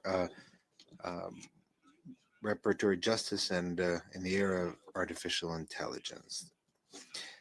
Your Excellencies, ladies and gentlemen, I want to take this opportunity to draw your attention to a number of issues that, in light of the General Recommendation 36 of the CERD, should be considered by states parties of the International Convention on the Elimination of All Forms of Racial Discrimination. With this in mind, it's important to examine which area of algorithmic decision-making and other types of AI discriminatory effects are created or could be created in the near future, and with what are the regulatory guarantees, including mechanisms of reparation, your country has, and which safeguards are being considered currently to prevent and mitigate algorithmic bias? What measures in the area of the application of the law do your countries have to ensure respect for human rights in the design, deployment, and implementation of artificial intelligence systems by the private sector? 3, are there mechanisms envisioned to ensure that independent oversight bodies in charge of applying the law have the mandate of investigating the use of AI instruments by institutions entrusted with enforcing the law, including migratory authorities, and evaluate them periodically to make sure that they're not consolidating inequalities or producing discriminatory outcomes? Do you have a plan of action regarding the guiding principles on businesses and human rights? In that case, does this plan include measures aimed at preventing, mitigating, and repairing algorithmic bias? Have you considered whether your judiciary and and oversight bodies are up to the challenge related to artificial intelligence? Have you conducted studies or disseminated results on good practices, on effective measures to confront possible racial prejudices derived from artificial intelligence, including those related to human rights and the ethical aspects of automated learning and the relevant criteria with regard to the interpretation or the transparency in process of programming and shaping algorithms? Selection of data for training and the design of algorithm models is conducted pertaining to human rights standards, including legislation related to protection of data. That's a question. Do the states oversee make sure that businesses fulfill those standards in your countries and in the world? Mr. Chairman, in what way can you ensure that states and their businesses promote diversity, equity, and other means of inclusion in systems of elaborating algorithmic profiles? And lastly, what proactive measures have been taken to provide effective resources to victims of the discriminatory damage related to systems of automated learning used by public organizations or private ones, including reparations, which, where appropriate, could involve compensation, sanctions against those responsible, and guarantees of non-repetition? Thank you very much, Mr. Chairman.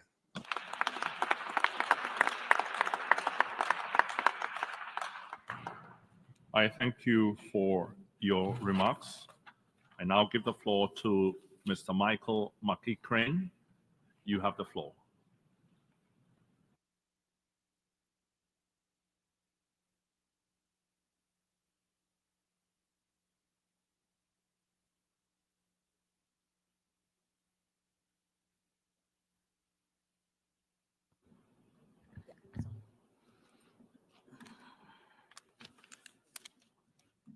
Mr. Chair, first of all, allow me to congratulate you. Fellow members of the Permanent Forum, distinguished delegates, civil society representatives, friends and colleagues, ladies, gentlemen, and non-binary comrades. Thank you. This fourth session of the UN Permanent Forum on People of African Descent comes at a critical time when across the world, liberal democracy is increasingly being reduced to the procedure of electing political officials and disconnected from even the pretension that its primary objective is to respect, protect, and fulfill human rights. However, for people of African descent, democracy has always fallen short of its promise to be about the equality of human dignity, non-discrimination, and flourishing for all. The current crisis of liberal democracy offers an opportunity for us to not treat human rights as mere abstractions, but as partial, incomplete, and ever-evolving expressions of the objective to create social and international systems that respect and protect the worth, integrity, and well-being of the human person, and that promote human flourishing for all without bias towards any racial, ethnic, national, or other group of people. Let us reanimate these principles and reimagine what the objectives of human rights, democracy, and the rule of law, and indeed social and global racial justice for Africans and people of African descent can look like. May this fourth session be a space in which we rise to the occasion of what this current moment calls on us to do, and what our children, grandchildren, and great-grandchildren require of us. Thank you.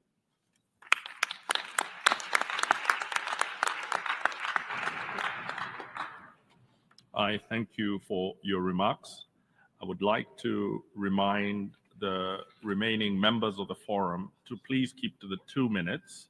The forum should set an example foremost. And so thank you for those remarks. I give the floor to Mr. Justin Hansford.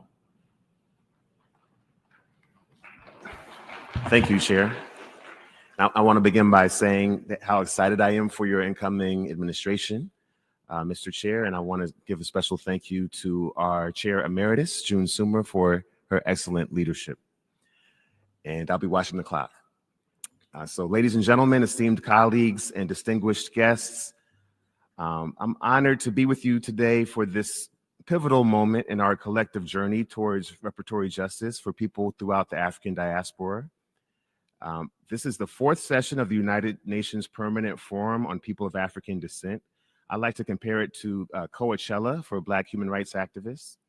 But firstly, I want to say that more than a festival, this is a historic moment for our people in world history. This marks the launch of the 2nd decade for people of African descent, a second opportunity to amplify our efforts and to hold governments accountable for their obligations to protect the human rights and dignity of all individuals of African descent.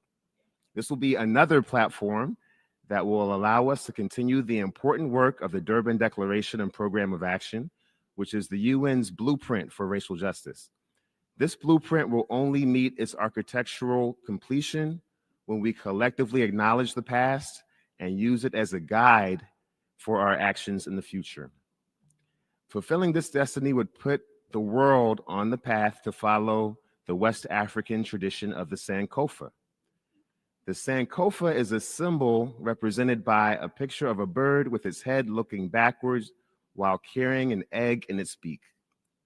This symbolizes taking care of the future, using the wisdom gained from the past, and maintaining hope for a better tomorrow. The wisdom of the Sankofa as a concept can guide states throughout the world as we seek to move forward to reparatory justice that will make the entire world a better place. Secondly, as a United States citizen and a member of the UN Permanent Forum, I do have a responsibility to acknowledge the importance of our moment today historically on the domestic front. Let us be clear, the assault on diversity and inclusion in this country is an assault on our collective future, not just as a people of African descent, but as members of the global community. We must unite in our resolve. We must unite in our resolve to promote and protect these vital principles. These principles ensure that the promise of democracy is fulfilled for all people, regardless of their background. Also, I must note that we have gathered only steps away from the site of the Columbia University protests against the genocidal war in Gaza. The political dissent experienced severe silencing. This political dissent experienced severe silencing and efforts to chill their political speech. But one thing we know for sure is that the core of our work for justice is intertwined with the principle of freedom of speech. The right to protest is not merely just another legal right. It is the lifeblood of our movements for social change. Free speech is what empowers us to challenge systemic injustices, articulate our truths, and demand accountability for racial harm. So we will always stand up for free speech and for all rights that are connected to free speech for all peoples in our communities. Because as Dr. Martin Luther King famously said, we are tied together in a single garment of destiny, caught in an inescapable network of mutuality, and whatever affects one directly affects all indirectly. Now, as we engage in these vital discussions this week, let us make sure that we cherish this opportunity to, in the words of our brother Walter Rodney, engage in groundings with our brothers and sisters, and to reason together and solve our collective problems. Finally, in conclusion, as we delve into the complexities of policymaking to repair our world, this year we're focusing on a theme that reinforces the cutting-edge relevance of the work of the Permanent Forum, focusing on being united for reparatory justice in the age of artificial intelligence. Artificial intelligence, while a powerful tool for innovation, also carries the risk of perpetuating existing biases and injustices. Our rights to privacy, our right to freedom from bias, and our right to equal access to technological innovation are all at stake. Indeed, artificial intelligence has already been used in mass firings of people of African descent. It's been used in surveillance for protesters and advocates for racial justice. It's been used in predictive policing that disproportionately harms our communities. So we must confront the introduction of this new technology with a human rights-based approach that prioritizes our voices and our experiences. Our pursuit of justice cannot be sidelined by technology. Instead, technology must inform the way that we harness the upliftment of society and the advancement of our communities. In closing, let us unite to craft efforts to create policies that dismantle systemic racism and promote reparatory justice in the true spirit of Sankofa, in the true spirit of freedom. Reparations for us is not just a distant aspiration, but it's a tangible reality. In fact, reparations will be what justice looks like in the 21st century. It's the way the world will heal. And we have a chance to exercise global leadership in global healing. We've done it before. Africans have led the world in literacy, going back to the hieroglyphics. Africans have led the world in spirituality and in so many other endeavors of life. So let's seize this time. Let's play the role of leader in the world again. Dr. Hansford. Because together we can find a future that is full of human rights and freedom for all of us. Thank you, Mr. Chair.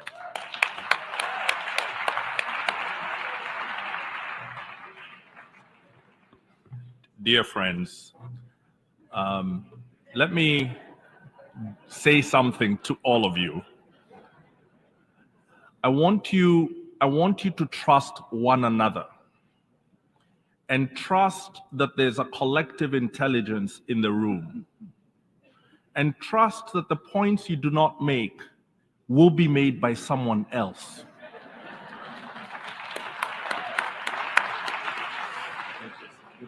We're here together.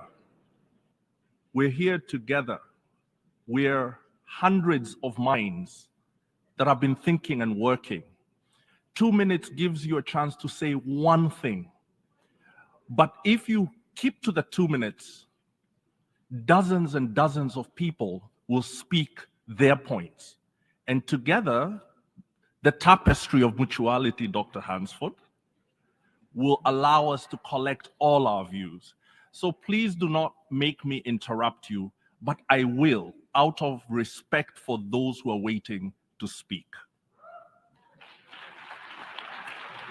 I give the floor to Ms. Anna Matarita Makala.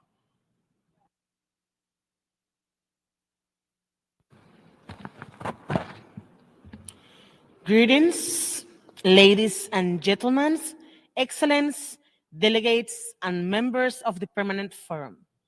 Also, I would like to give you a greeting in Creole, the language that we speak back in Limon, Costa Rica. Greetings to one and all, Your Excellence, and my people from Limon, which follows the legacy of Marcus Garvey. Saludos, Excelencias, delegados, y todos los presentes. Greetings, Excellencies, ladies and gentlemen.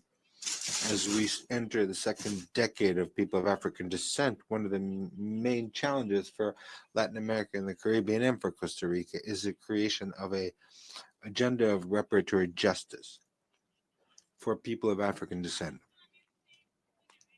This is not only a duty, but a clear debt that must be resolved. In addition, the formulation of government policies that make it possible to strengthen the resilience of Afro-descendant people. This represents a true response to the combat against racism and promotion of economic development of people of African descent. Local governments, municipal governments are a fertile instrument to achieve this. The pain of almost 500 years of slavery, abandonment, and pillage has been stamped in our DNA for generations, and that we've experienced in our histories. Our challenges are shared challenges and dealt with in the most sensitive social fabrics will help those who are the most courageous, who resist in the various regions where we live. For this, my commitment is to embrace the human rights agenda and reparations for peoples of African descent around the world. Include the voices of young people, because we cannot decide on their future without having their contributions, but nor can we ignore their clamor for an active role. We would be failing them thus. It would be making them victims once again in a society that has often turned their back on them. To give a human face to the fight for the ownership of land and restoration of ownership of ancestral lands. This is essential.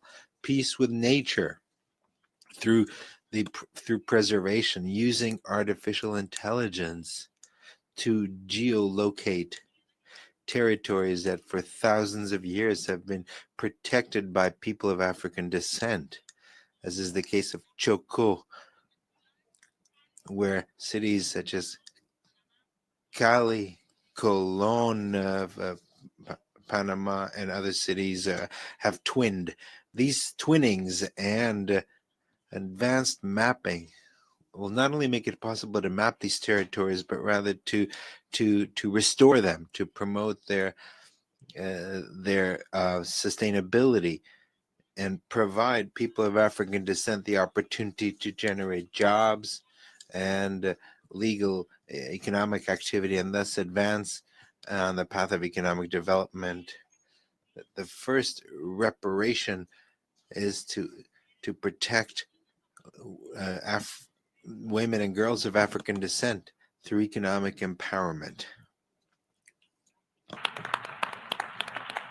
Que las herramientas That the instruments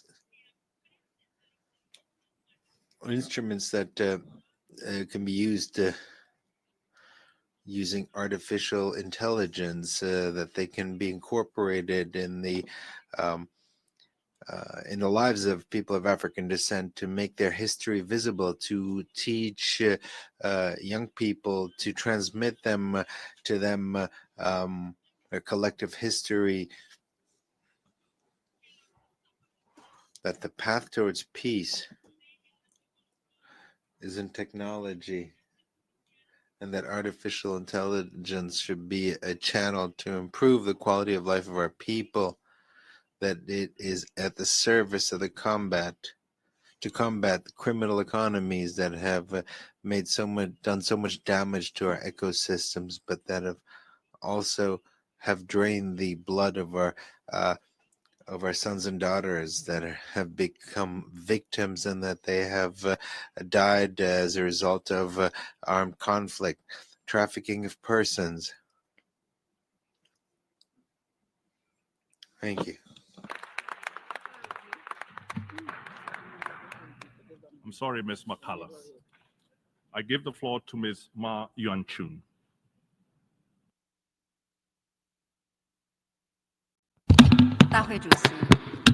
Distinguished President of the General Assembly and Distinguished President of the Human Rights Council and High Commissioner for Human Rights, Distinguished Chairperson of the Permanent Forum, and members and guests, and good morning. It's my great pleasure to attend the forum as a new member of the Permanent Forum.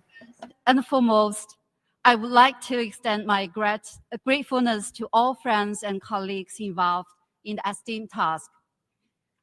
Your trust, encouragement, and assistance serves as both my foundation and my future inspiration. I would also like to extend my sincere gratitude to Madam Chair June Soomer for her wonderful leadership over the past year, and congratulations to Chair Ambassador Martin and Vice Chair and our new rapporteur. Thank you all.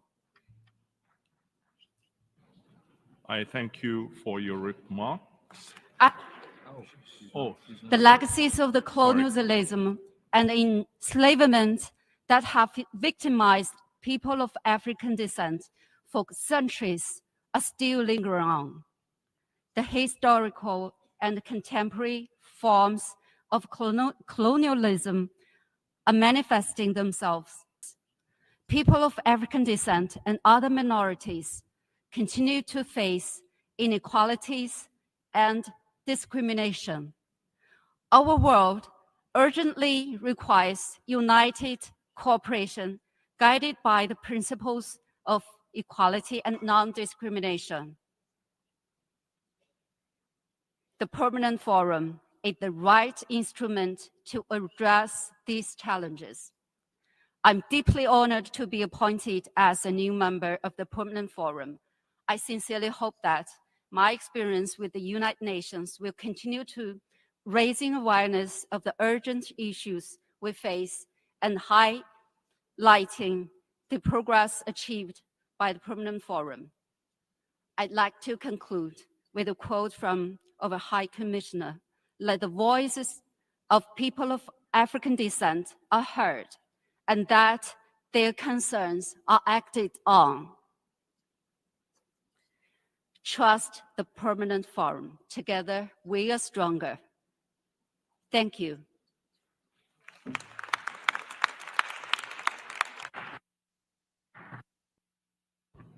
I thank you for your remarks.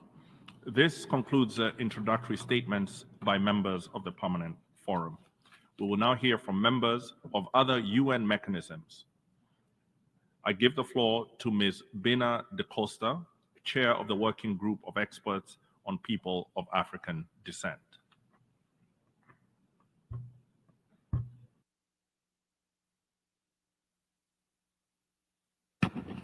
Mr. Chair, congratulations on your appointment. I also thank Dr. Soomer for her work as the previous chair.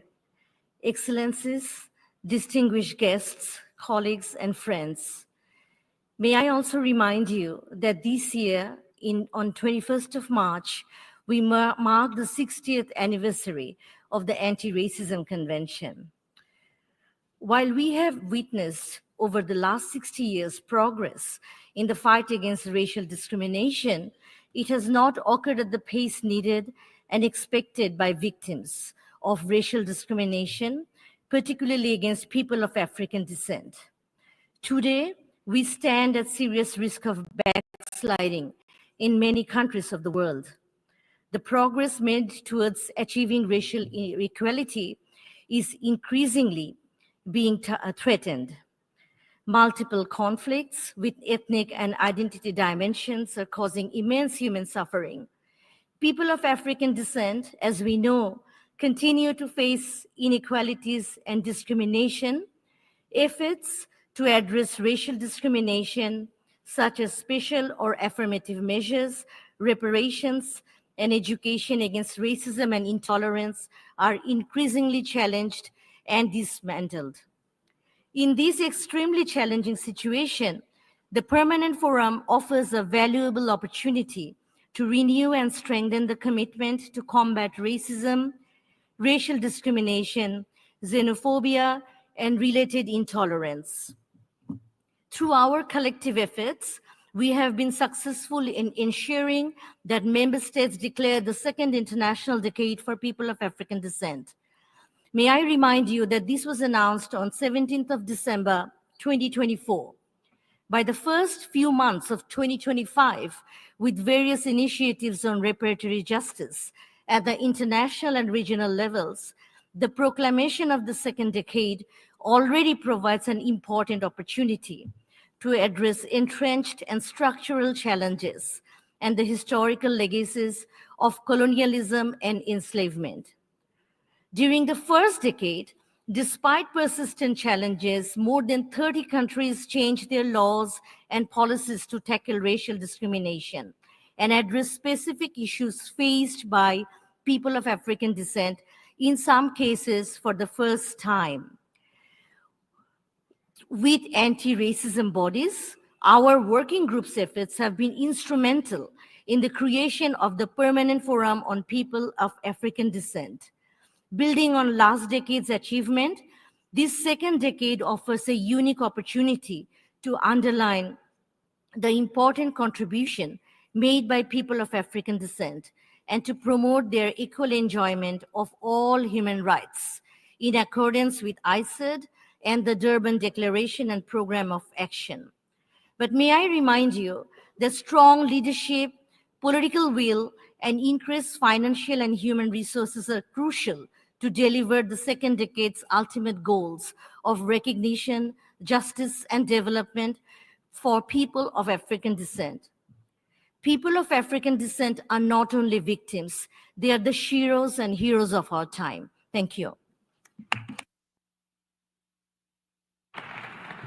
I thank you for your remarks. I give the floor to Ms. Ashwini KP, Special Rapporteur on Contemporary Forms of Racism, Racial Discrimination, Xenophobia, and Related Intolerance. Thank you, Chair. I would like to congratulate the Chair, Vice Chair, the Rapporteur, and the new members of the Permanent Forum on their appointment. And I thank Dr. Suma for her immense contribution to the Permanent Forum and beyond. Excellencies, distinguished delegates, esteemed colleagues, and dear comrades, it is an honor to address the fourth session of the Permanent Forum on People of African Descent. And as we gather here under the powerful theme, Africa and People of African Descent, united for reparatory justice in the age of artificial intelligence, we stand at a defining moment, convergence of historical reckoning and technological revolution.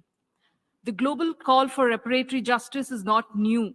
For generations, people of African descent have demanded redress for injustice caused by transatlantic enslavement, colonialism, and systemic racism. What is new, however, is the urgency brought on by our digital era, an age where technological advancement has the potential to either reinforce or dismantle existing inequalities. Artificial intelligence, though often hailed as a symbol of progress, carries within it the biases, exclusion, and injustices that it can create in the society. Without intervention, AI threatens to mirror and magnify the systemic discrimination that people of African descent have endured for centuries. That is why our discussions here are extremely critical, and we must ensure that the fight for reparatory justice is not confined to symbolic gestures, but actively shape and transforms the emerging digital landscape. It is imperative that technology serves as a tool for liberation, not as another instrument of marginalization.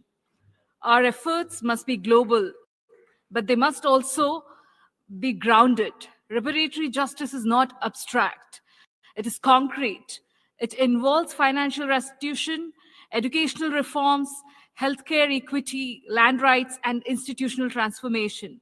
And now, in this age of artificial intelligence, it also includes algorithm fairness, data sovereignty, digital literacy, and equitable access to digital tools. But let us be clear, reparatory justice is not charity, it is not benevolence, it is a legal and historical obligation of the privileged, and it is the right of people of African descent. The past has not passed. It lives in the present through systemic racism, economic exclusion, and cultural erasure. And AI must not become another domain where this past is coded into our future. The path towards reparatory Please justice conclude. in the age of AI is not easy, but it is essential. And let it begin with strong commitment to eliminate racism and racial discrimination. I would like to end my remarks by remembering and honoring Dr. B.R. Ambedkar today on his birth anniversary, whose work was greatly inspired by the Black movement and who tirelessly contributed for the empowerment of Dalits, the ex-untouchable community. It is an absolute honor to remember Dr. Ambedkar at the Permanent Forum of People of African Descent that has created a positive space, expanding the realm of allyship for marginalized community and anti-racism work across the globe. I thank you.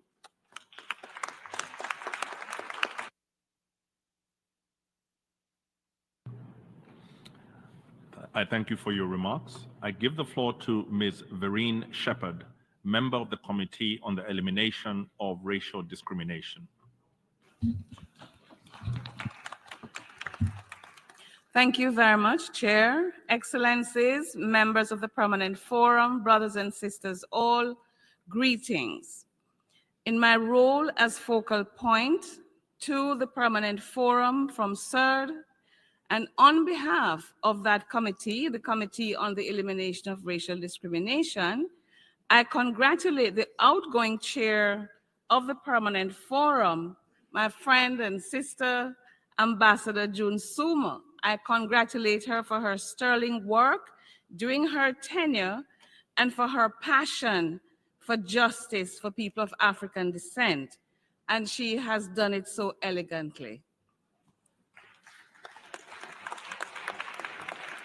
I congratulate the incoming chair and all the members of the Permanent Forum, including the new members. In this, the year in which CERD marks its 60th anniversary as the first treaty body, I assure all the members of the Permanent Forum and all members here today that CERD is an ally in the work of the Permanent Forum. We support you in your advocacy for reparations, and we have used our role as the first treaty body to advance the fight against racial profiling and other forms of discrimination against people of African descent. We have lobbied against the use of AI to falsely profiling people of African descent. That has been our fight. And we have labored hard on general recommendations against racial profiling, GR 36. We have used our influence to lobby for the rights of migrants and women because, of course, we have to use the lens of intersectionality, as Article 1 of CERD does not include gender and migrants.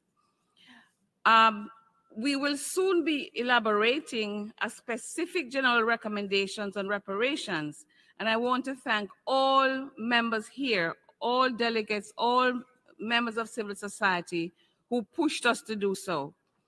I wish the forum all the best and congratulate you for making reparations a prominent theme for this session and for making Haiti a central focus of this session.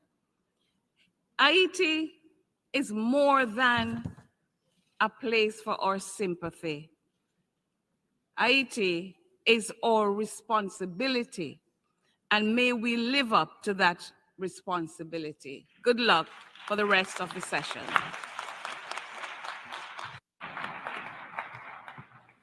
I thank you for your remarks. I give the floor to Ms. Barbara Reynolds, member of the Working Group of Experts on People of African Descent.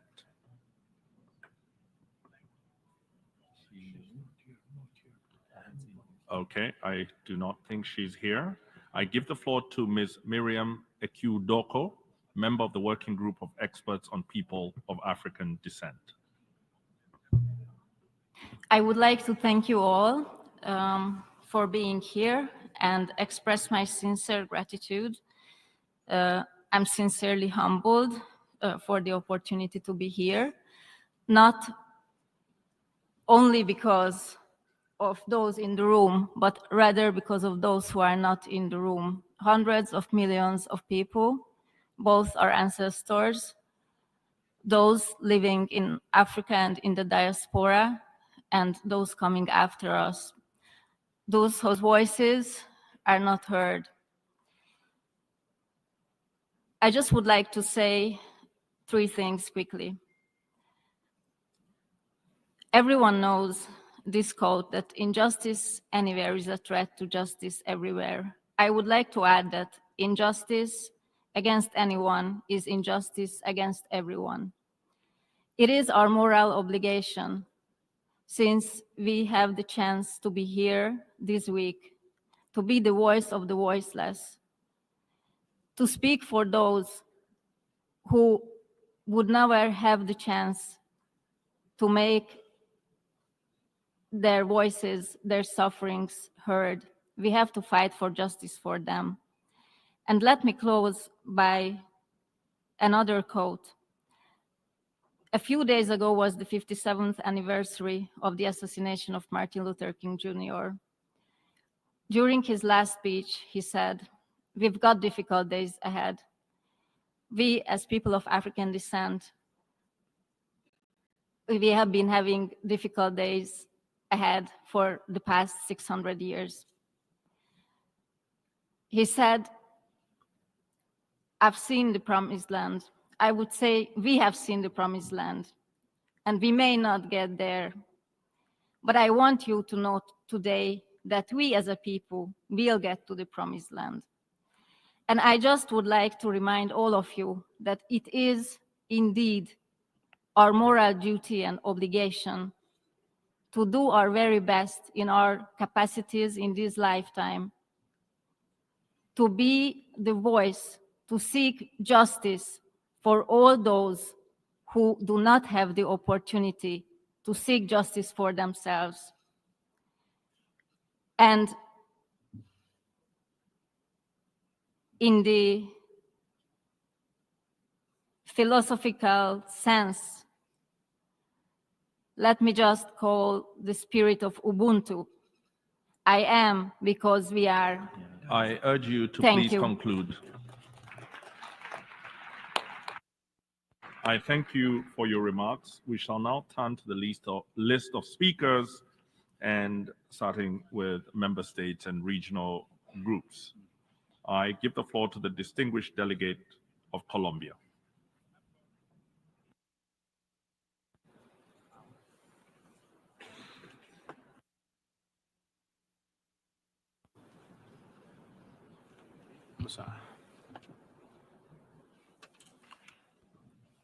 I give the floor to the distinguished delegate from Guyana.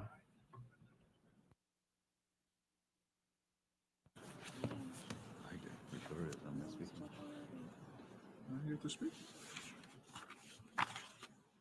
Are you to speak, yes? He's calling me to speak.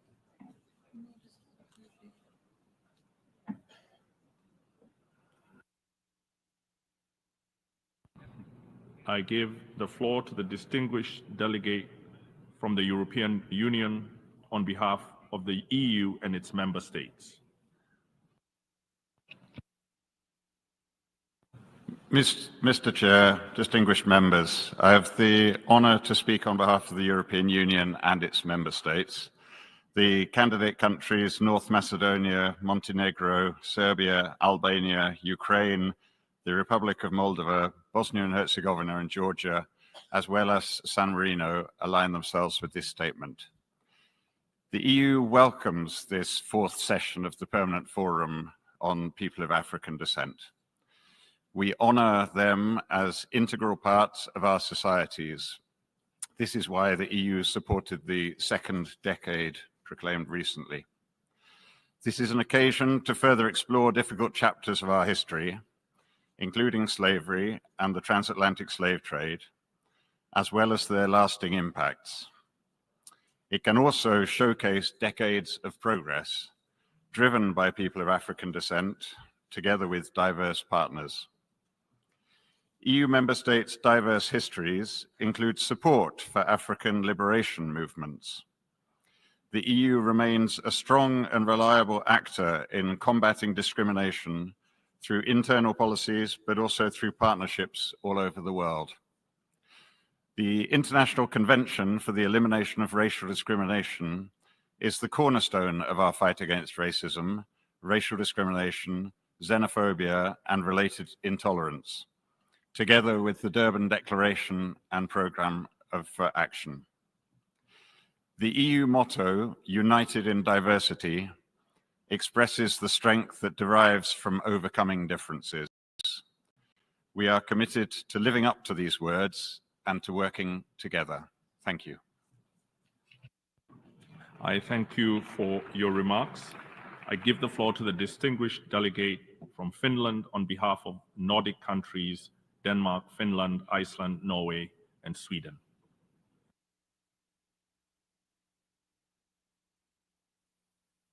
Chair, I have the honor to speak on behalf of the Nordic countries, Denmark, Iceland, Norway, Sweden, and my own country, Finland. We warmly welcome the convening of the fourth session of the Permanent Forum on People of African Descent. The Nordic countries are fully committed to the fight against racism, racial discrimination, xenophobia, and related intolerance, globally and at home. Despite progress, racism continues to be an obstacle to justice, to equal rights and opportunities, and to societies where human rights of all are respected, protected, and fulfilled. We take particular interest in discussions on the human rights of women and girls of African descent. Strong action to tackle the multiple and intersecting forms of discrimination that women and girls of African descent face is necessary and overdue. In addition, we would like to emphasize the need for inclusive and human rights-based technological development. In many cases, new AI language models are reinforcing harmful racial and gender biases, which we must address and counterattack. Mr. Chair, we are grateful and proud of the diversity of people in our countries and the contribution of people of African descent to the development of our common societies, in which they are an integral part. You can count on the solidarity and support of the Nordic countries in addressing racism, racial discrimination, xenophobia, and related intolerance. I thank you. I thank you for your remarks. I give the floor to the distinguished delegate of Antigua and Barbuda on behalf of CARICOM.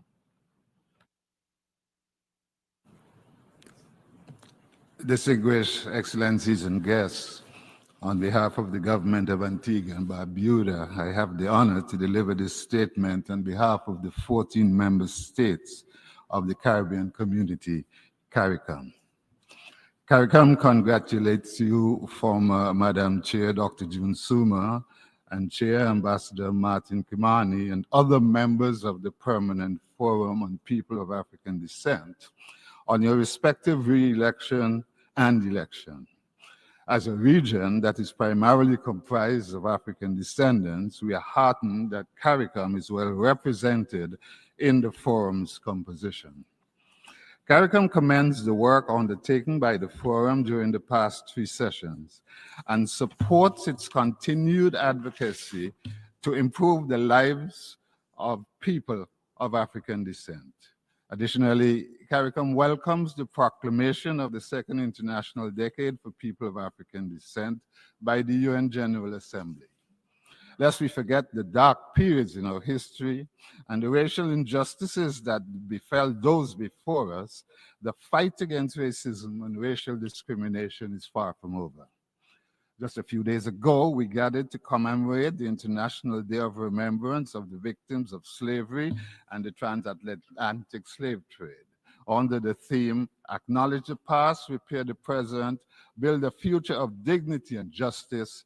CARICOM seized the moment to reiterate that these elements are critical for the realization of true advancement, development, and justice for people of African descent. And the theme is in sync with the commitments adopted by the Summit of the Future and in the Declaration on Future Generations in particular. CARICOM will therefore continue to advocate for reparatory justice, guided by the CARICOM 10-point plan for reparatory justice. We welcome the fact that the theme of this session is thus befitting Africa and people of African descent united for reparatory justice in the age of artificial intelligence, as we seek to bolster the discussions surrounding reparatory justice and give an impetus to a meaningful second international decade for people of African descent. We also look forward to engaging constructively on the four thematic discussion areas, all of which are of great relevance to our region. We therefore call for the continued support to be extended to the Permanent Forum, as well as concrete action and support for the implementation of the Durban Declaration and Program of Action. I thank you. I thank you for your remarks. We only have 14 minutes before we have to break. I will call on South Africa on behalf of the LGBTI core group, to be followed by Canada and Chile. No, sorry, followed by Canada and the Permanent Observer Mission of the African Union. South Africa. Thank you, Chair. I have the honor to deliver this statement on behalf of the member states of the LGBTI core group. In 1969, the LGBTI community erupted into a series of spontaneous protests following another act of suppression by the city police when they raided the Stonewall Inn in Greenwich Village. The protests that followed over the next few days were led by prominent activists Marsha P. Johnson and Sylvia Rivera, and marked a turning point in the modern LGBTI rights movement, galvanizing activism and leading to the formation of organizations that would fight for equality and dignity in the decades to follow.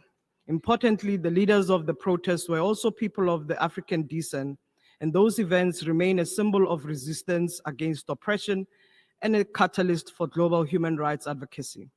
Both LGBTI persons and people of African descent share a common struggle for dignity, equality, and justice in the face of systematic oppression, discrimination, and exclusion.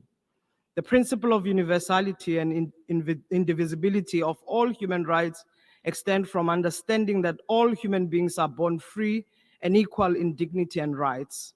The recognition of these rights include the rights to live free from violence, protection from discrimination, and equality before the law, access to education and healthcare, participation in public life, and the freedom of opinion and expression that applies equally to all people, including LGBTI persons and people of African descent. Both communities experience the intersecting forms of marginalization rooted in deeply entrenched social, cultural, and institutional biases. Persons from these communities experience racism and societal attitudes that serve to deny the full enjoyment of their human rights. Their experiences illuminate the necessity of combating racism and homophobia not in isolation, but as part of unified effort towards equity and collective liberation. We encourage the adoption and implementation of policies and measures that are designed to prevent and eliminate multiple and intersecting forms of discrimination with a clear understanding of genesis of this discrimination. In advancing human rights and solidarity between and within these groups is not only morally imperative, but strategically powerful. By acknowledging their shared histories of resistance and resilience, we affirm that the struggle for justice is interconnected and that true progress requires the empowerment of all marginalized people. I thank you. I thank you for your remarks. I give the floor to the distinguished delegate from Canada. Thank you, Chair. Canada is pleased to participate in the fourth session of the Permanent Forum on People of African Descent. We are particularly pleased to see the focus of this year's session on artificial intelligence, human rights, and the particular spotlight on women and girls of African descent. In 2018, Canada endorsed the first International Decade on People of African Descent. Since then, Canada invested over $870 million to empower Black communities in Canada. At the UN, Canada continues to be an active and engaged partner on promoting the rights of people of African descent. Canada supports the Permanent Forum and co-sponsored the Second International Decade. Monsieur le Président, Mr. Chair. Now that we're gathered here as members of the Permanent Forum for People of African Descent, Canada praises the accomplishments already achieved in promoting the rights of people of African descent. We look forward with great interest to the discussions to be held here in the next few days. And we will share our experience and we'll learn from others. Thank you.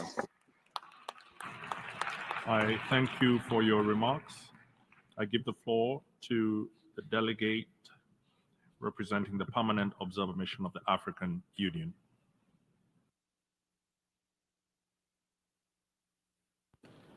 Chair, Excellencies, distinguished delegates, ladies and gentlemen. I have the honor to deliver the following remarks on behalf of His Excellency Mahmoud Ali Yusuf, Chairperson of the African Union Commission, who was invited to speak at the opening ceremony today, but unfortunately could not join due to other pressing priorities. Given the time constraints, I'll be presenting some brief key messages while the full statement will be submitted as advised. Chair, I extend my congratulations to you as the incoming chair, to Ambassador June Soomer for her leadership as outgoing chair, and to the members of the forum for their continued dedication in advancing the mandate entrusted to this body. Your work is critical in ensuring global momentum toward equality and justice for people of African descent. As you're aware, the African Union recognizes the African diaspora as the sixth region of the continent, an integral part of our identity and future. This year's theme, Africa and People of African Descent, United for Reparatory Justice in the Age of AI, is a reminder that justice must not only address the past, but it must also prepare us for tomorrow. It's also in line with the African Union's theme of the year, Justice for Africans and People of African Descent through Reparations. This underscores our unshakable commitment to confronting historical injustice with clarity and action. But in this age of rapid digital transformation, we must also ensure that new technologies, such as AI, do not reproduce or reinforce old inequities. The histories of slavery, colonization, and systemic racial discrimination have long shaped the global structures of power, knowledge, and access. Today, as AI becomes an engine of economic opportunity, innovation, and decision-making, we must ask, whose data is being used? Whose stories are being told? And by who? Who benefits? And more importantly, who is left behind? The pursuit of reparatory justice must therefore extend to digital equity. The African Union believes that conversations about reparations must also engage with issues of algorithmic bias, representation in data sets, and the governance of emerging technologies. If not addressed, these challenges risk entrenching the same patterns of marginalization that reparations seek to undo. This is why the African Union is working to ensure that Africa and its diaspora are not passive consumers of technology, but active co-creators of the digital future. From our digital transformation strategy for Africa to the upcoming African artificial intelligence strategy, we're building frameworks that place ethics, equity, and sovereignty at the heart of our digital governance. The African Union has also advanced a comprehensive roadmap on reparations, which includes the creation of a global reparations fund based in Africa, legal advocacy through the ICJ, the return of stolen cultural artifacts, the strengthening of transitional justice mechanisms, and of course, mobilizing investments that address the long-term economic impact of colonial extraction. Chair, permit me to conclude by emphasizing that the age of AI presents both promise and peril. If we are to build a future rooted in dignity, we must ensure that technology serves justice, not injustice, that it empowers, not excludes, and that it remembers rather than erases, the contributions of knowledge, and the pain of people of African descent. Reparations must be forward-looking.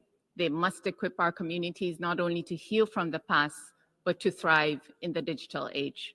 This is our collective challenge and our collective opportunity. I thank you.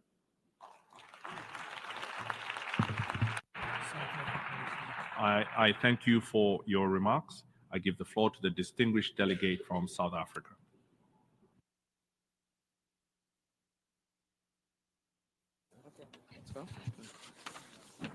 Thank you, Chairperson. South Africa values the significant role the Permanent Forum on People of African Descent has played in raising the profile of global anti-racism agenda. It is apparent the Permanent Forum has grown exponentially, and in its meeting a need that has been long is another means by which the global anti-racism agenda established by the Durban Declaration and Program of Action is articulated. It is important to understand the centrality of the DDPA in the genesis of the Permanent Forum.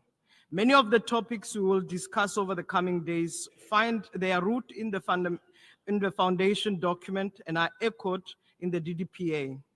They are echoes because of the inherent leakages between the DDPA and the Permanent Forum, but also importantly, because these are still lived experiences of racism and racial discrimination. Similarly, there is a growing concern that new technologies will add to the burden. In fact, this week, we will discuss the impact of AI on Africans and the people of African descent. Once again, the DDPA has the potential for a solution. 23 years ago, it urged states to encourage the avoidance of stereotyping based on racism, racial discrimination, xenophobia, and related intolerance. This should be extended to the new actors as well as urging the private sector to undertake self-regulatory measures that promote a fair, balanced, and equitable representation of the diversity of their society, combat the proliferation of ideas of racial superiority and justification of racial hatred, avoidance stereotyping in all forms. These are tangible recommendations which truly emphasize the actionable part of the program of action. South Africa continues to support the fight to end racism and racial discrimination, especially for people of African descent. It is a scourge we must oppose and use the systems and structures established for it, including this one in particular. It is our duty to fiercely guard this space from those who attempt to weaken the collective cause and plight of Africans and people of African descent by dissociating this forum from the DDPA and other follow-up mechanisms. In this regard, South Africa will remain a committed servant to all Africans and people of African descent. I thank you.